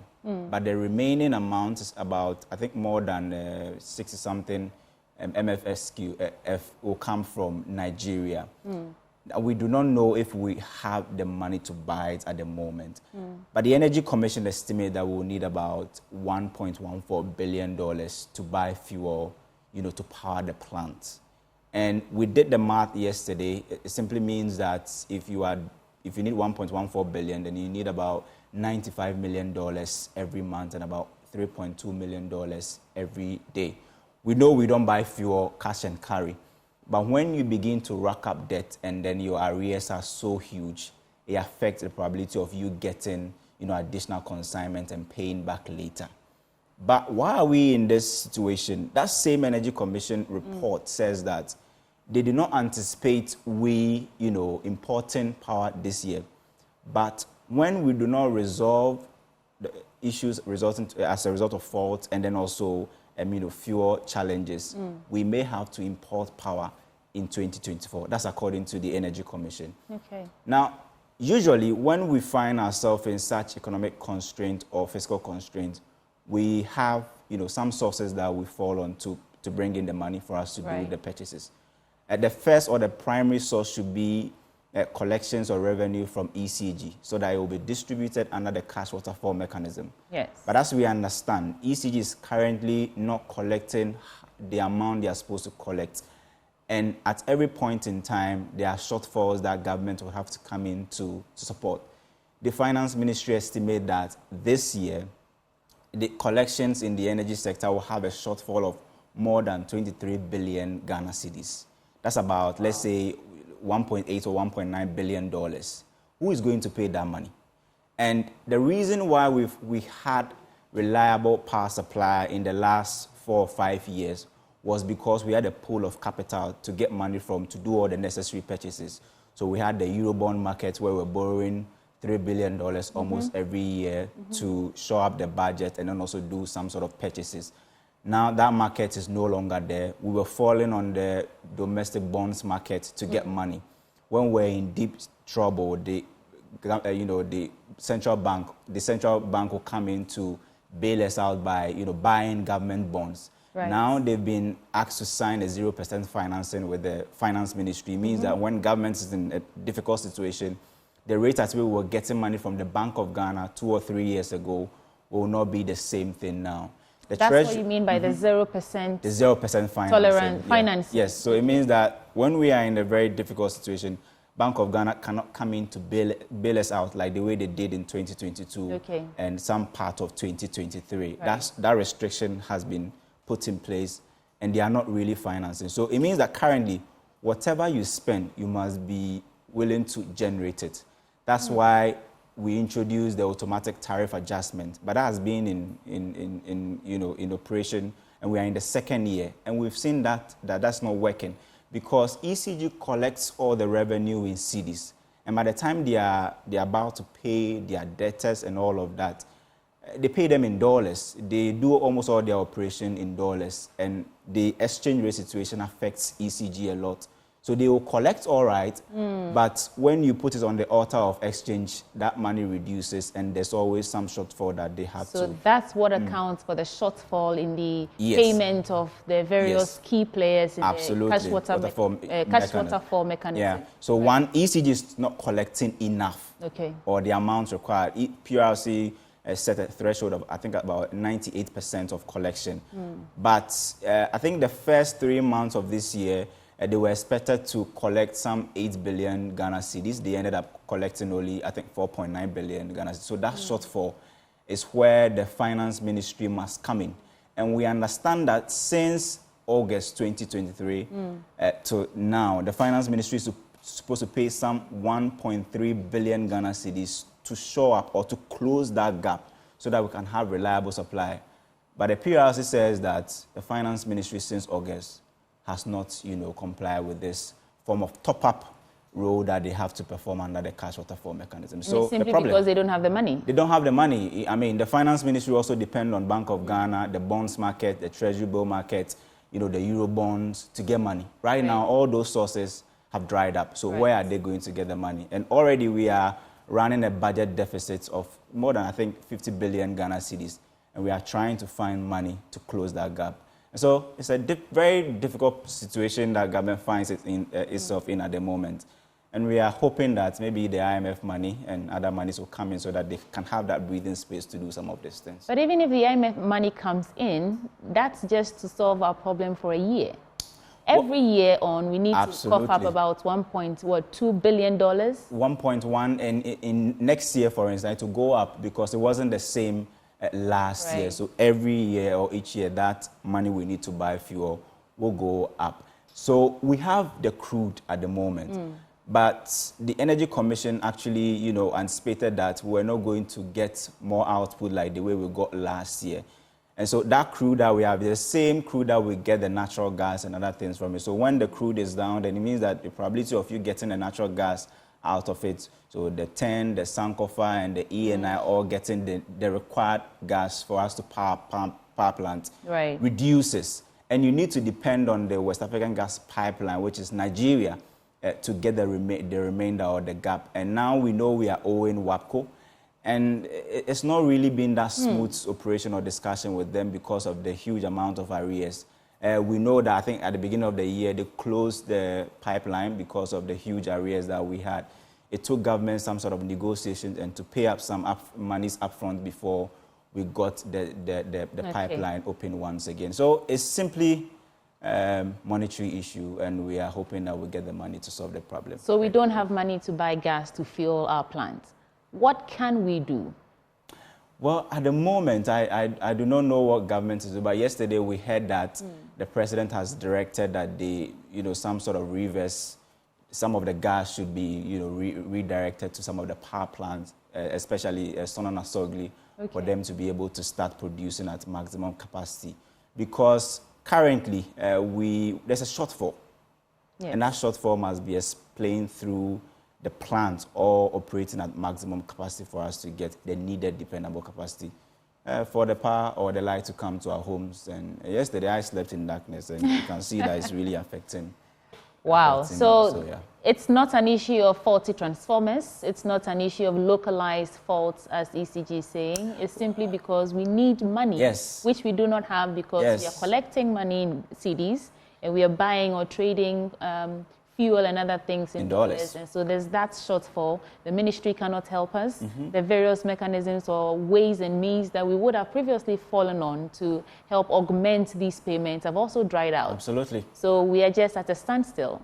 And it's a very difficult situation where we find ourselves in. Well, and I'm only praying and hoping that we get the inflows, because we are expecting some, I think, $1.4 billion from IMF, World Bank, and AFDB this year. But all those monies are supposed to go into specific projects. Yes. Maybe we'll find ways and means to use some to solve our energy sector crisis. Well, so that's the situation we find ourselves in. Unless we miraculously cough up, what's the figure we need now to make all this go away? In the next 8 months, we need about $760 million. $760 million to buy fuel. Thank you so much, Isaac Ofeje, for making this clear. So there you have it. Doomsaw simply means no money to buy gas to fuel our plants for power. Stay with me. We'll be right back.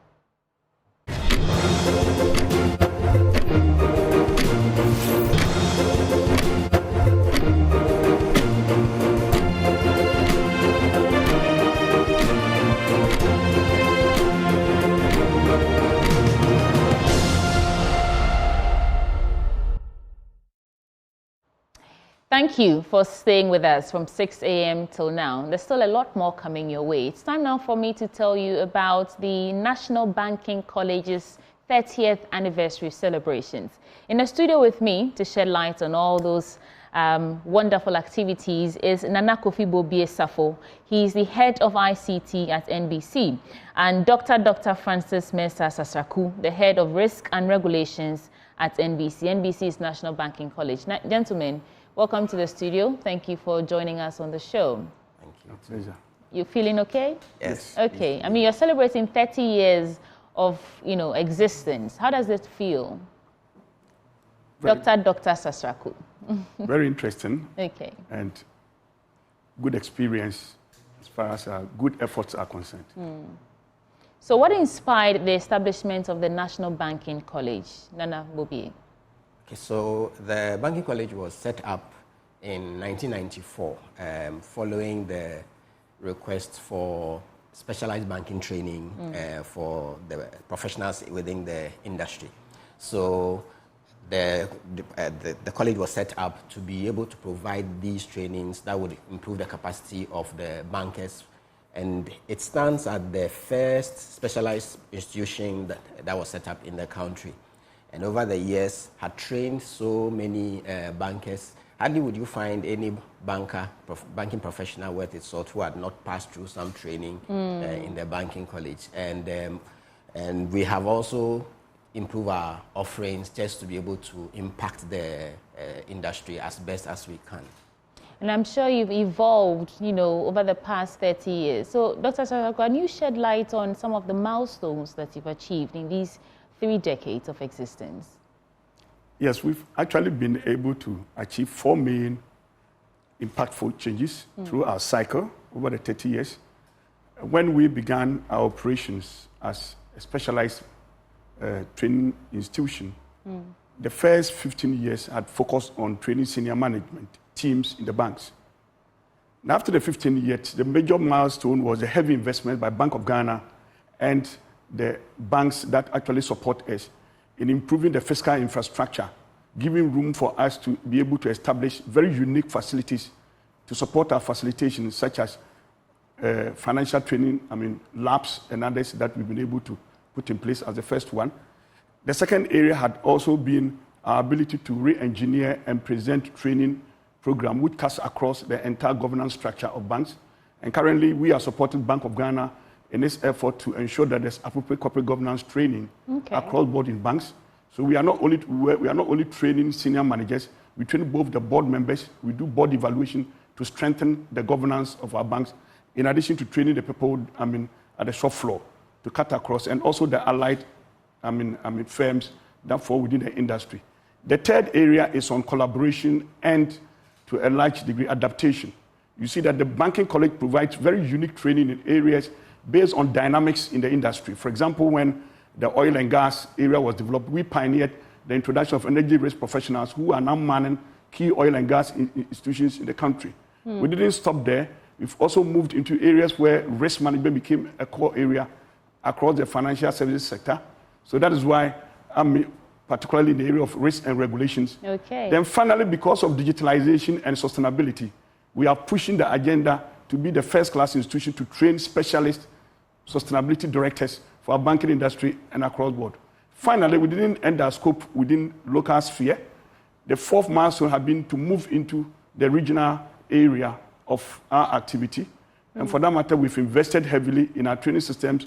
We've gone to Sierra Leone, Liberia, as part of our work because of our investment in research, education, training, and that of other related services that we offer.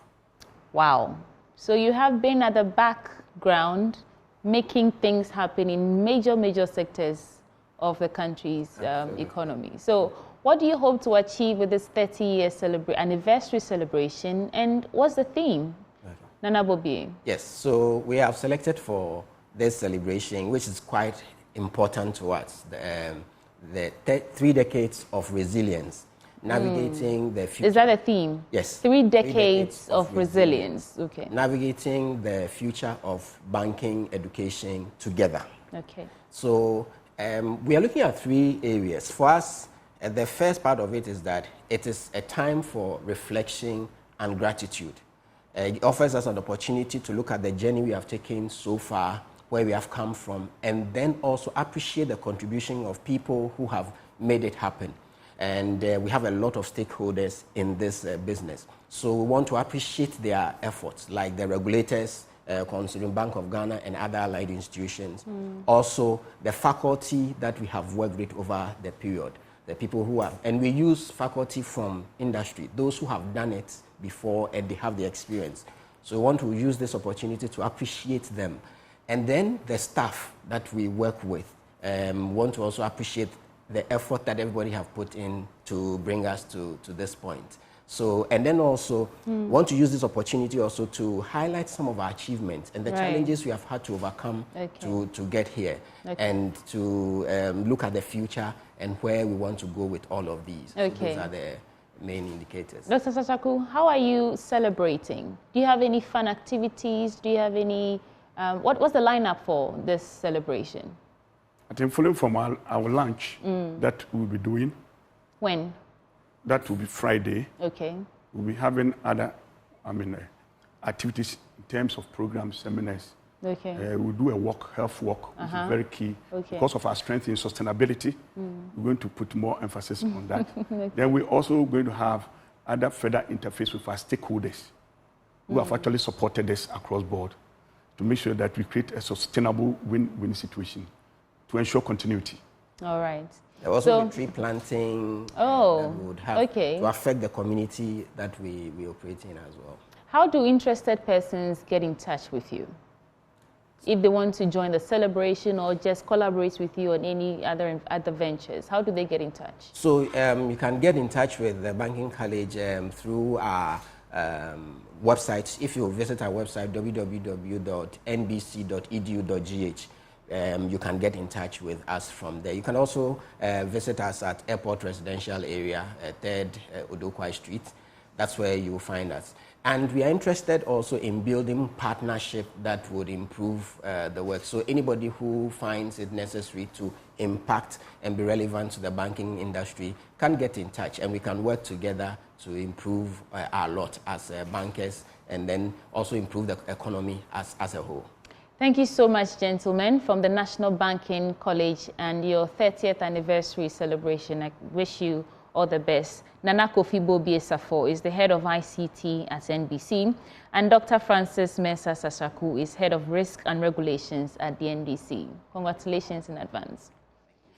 All right, thanks for staying with us, but we still got a lot more coming your way. Stick and stay. I'll be right back.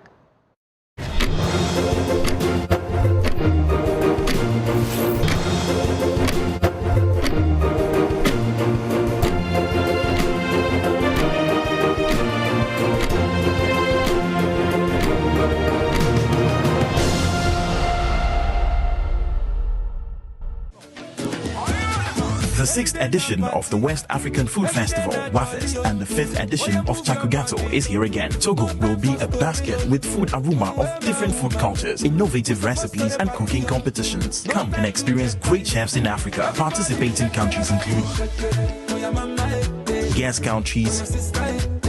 Venue, Amukadi Hotel, Lome. Date, from the 27th of April to the 2nd of May 2024. Time, 9 a.m. each day. WAFEST is proudly sponsored by Maggie. Partners include Chefware Enterprise, Tasty Tom, Amukadi Hotel, Hotel Le Cloteau, Vivi Royal, Chez Fanny Hotel and Restaurants, Africa Chefs Alliance, World Chefs. Media partners include Togo National Television and Joy Prime Ghana. For exhibition and sponsorship, please call +228 9018 7069 or +233 244 194615.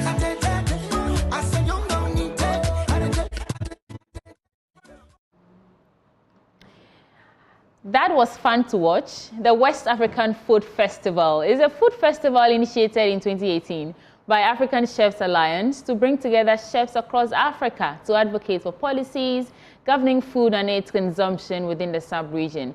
This year is the 6th edition in Togo, but first edition happened in 2018, so they've come a long way.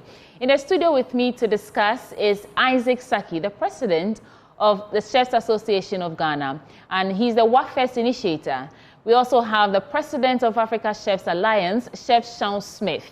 Gentlemen, good to have you in the studio. Thank you. Thank you. Good to be here. How are you feeling? I'm a bit tired. Oh, it's I just got back from China for two weeks. How was China? It was lovely. Great. So how are you preparing for WAFEST? Very sleepy. Are you excited about WAFEST? This is the 6th time you're doing this. Yes. You are the Chef Sean, I'll come back to him. You tell me about WAFEST. You're the president of the association. Well, yeah, it's a really lovely opportunity for Africa to put its best foot forward and to showcase the best in West Africa. And it's really been an opportunity for us to, as a continent, get behind. I mean, I'm South African, and we've come with a contingent of South Africans, and there's Botswanans and Rwandans and many other countries all coming to support this initiative. And Chef Isaac has really started something amazing in 2018 with the WAFEST initiative, and we've grown from strength to strength and year to year. Chef Isaac. Yes. What was the intention behind WAFEST? Like as you explained earlier on, if you look at our continent, especially within our sub-region here, you realize that we have different kind of foods, but the same ingredient within the continent, within the sub-region. Because we have parava sauce here, right, which normally come with agushi and kontomire. Nigeria also has agushi in their end. Ivory Coast also has it. And they call it iguzi. Yes, of course. So it's within our continent. Yeah. But the method of the cooking, that separates us. So we realize that, yes, we are doing things in our individual countries. So how best can we come together, right, to come and, one, to research on those kind of recipes, and also try to see how best we can able to modify it to that to the international standard. Let me give you one example about jollof rice. If you look at jollof rice, it's been originated from Senegal or Senegambia, right? If Senegal people or Gambia people are cooking jollof rice, to be frank and honest, the time alone you can't wait for. Right? And at the same time, the ingredient that they will put in, I don't know if you know there's cassava in jollof rice. Talk about the jollof wars. Yes, of course. There's cassava and all those things. But Ghana pick it and we modify it. Right now, if you look at the time, we have, this time around, we have, even if you go to the market, we have convenience food and some of the paste, which is even mixed already. You can just add a rice. And that is the main reasons why we need to establish this WAFEST. So that when we come together, we look at our indigenous food and how best we can able to add twist to it. Chef Smith, what are some of the things we should expect from this year's WAFEST? Well, there's well over 300 professional chefs descending in Togo from countries all around in West Africa. And it's a lovely time for them to network, to grow together, to workshop, do seminars together, training. So there's that aspect. But as Chef Isaac has said, there's also the opportunity for us to showcase through the competition, the various classes and groups in the competition, showcasing different elements of food and traditional food, using local ingredients. And that's, and it's important to allow chefs the opportunity to play for a few days, and to get out the kitchen and just meet and greet and be together as brothers and sisters. Right. We have a strong contingent of women chefs who are coming through the ranks, and that's something that's also very important, as well as the youth. Okay. So what's the theme for this year? Quickly, and then we can go. Chef Isaac, what's the theme for this year? Chef. WAFES 2024. It's the cultural and the harmony of our diversity of ingredients. Yeah. We haven't. I think it's really an embodiment of many different associations coming together. There's about 22 countries. Okay. And so we're looking forward to we are also looking forward to enjoying the sights and scenes from there. Thank you so much, gentlemen. Thank you. Chef Isaac Saki is the president of Chefs Association of Ghana, and he's a WAFES initiator. And Chef Shaun Smith is the president of the Chefs Alliance of Africa. Thank you, gentlemen, and we'll be looking forward to enjoying and salivating with you. Right. I'll be back shortly to wrap up, but stay with me.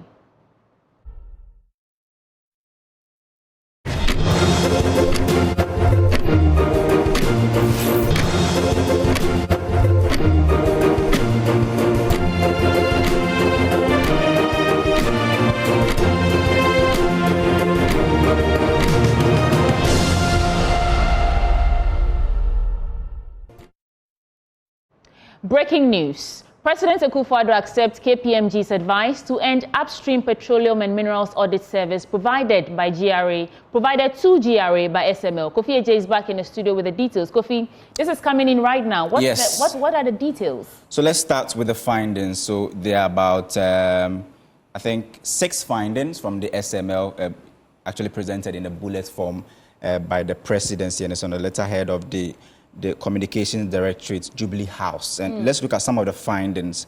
KPMG made the following findings according to Jubilee House Communication. So no technical assessment was done prior to the engagement of SML. So that's the first point. However, such an assessment was not legally required for engaging SML. So after SML was engaged in a Chamber of Bulk Oil Distributors Industry report, a 2021 Ernst & Young audit report commissioned by GRA and a report by the Revenue Assurance and the Compliance Enforcement of the Ministry of Finance all found out that there might be underreporting under the declaration and potential revenue leakages. So simply saying that although SML did not go through that process, there were, report that had indicated that there were leakages. So SML's, coming in was necessary. Now, on 3 occasions between June 2017 and September 2017, GRA sought approval from the Public Procurement Authority, PPA, to use the single source procurement method to engage SML to provide transaction audit services. So that's one of them.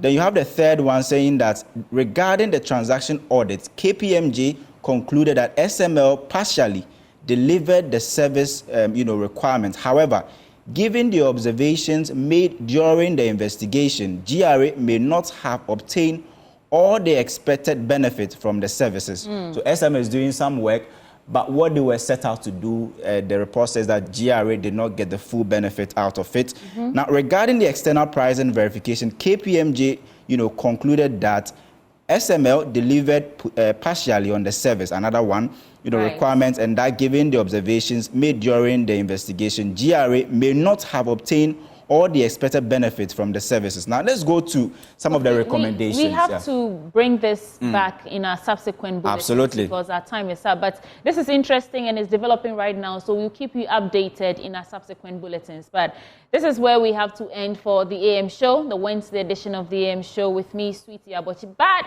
before I go, let me show you our photo of the day quickly before we go by the Caleb Mensam. Okay, we'll bring you that also later. But Thank you for staying with us. My name is Cedi Depreciation, and I always do this with Benjamin Akakpo. It's a wrap for the AM show. Stay tuned for Joy News Desk. Up next.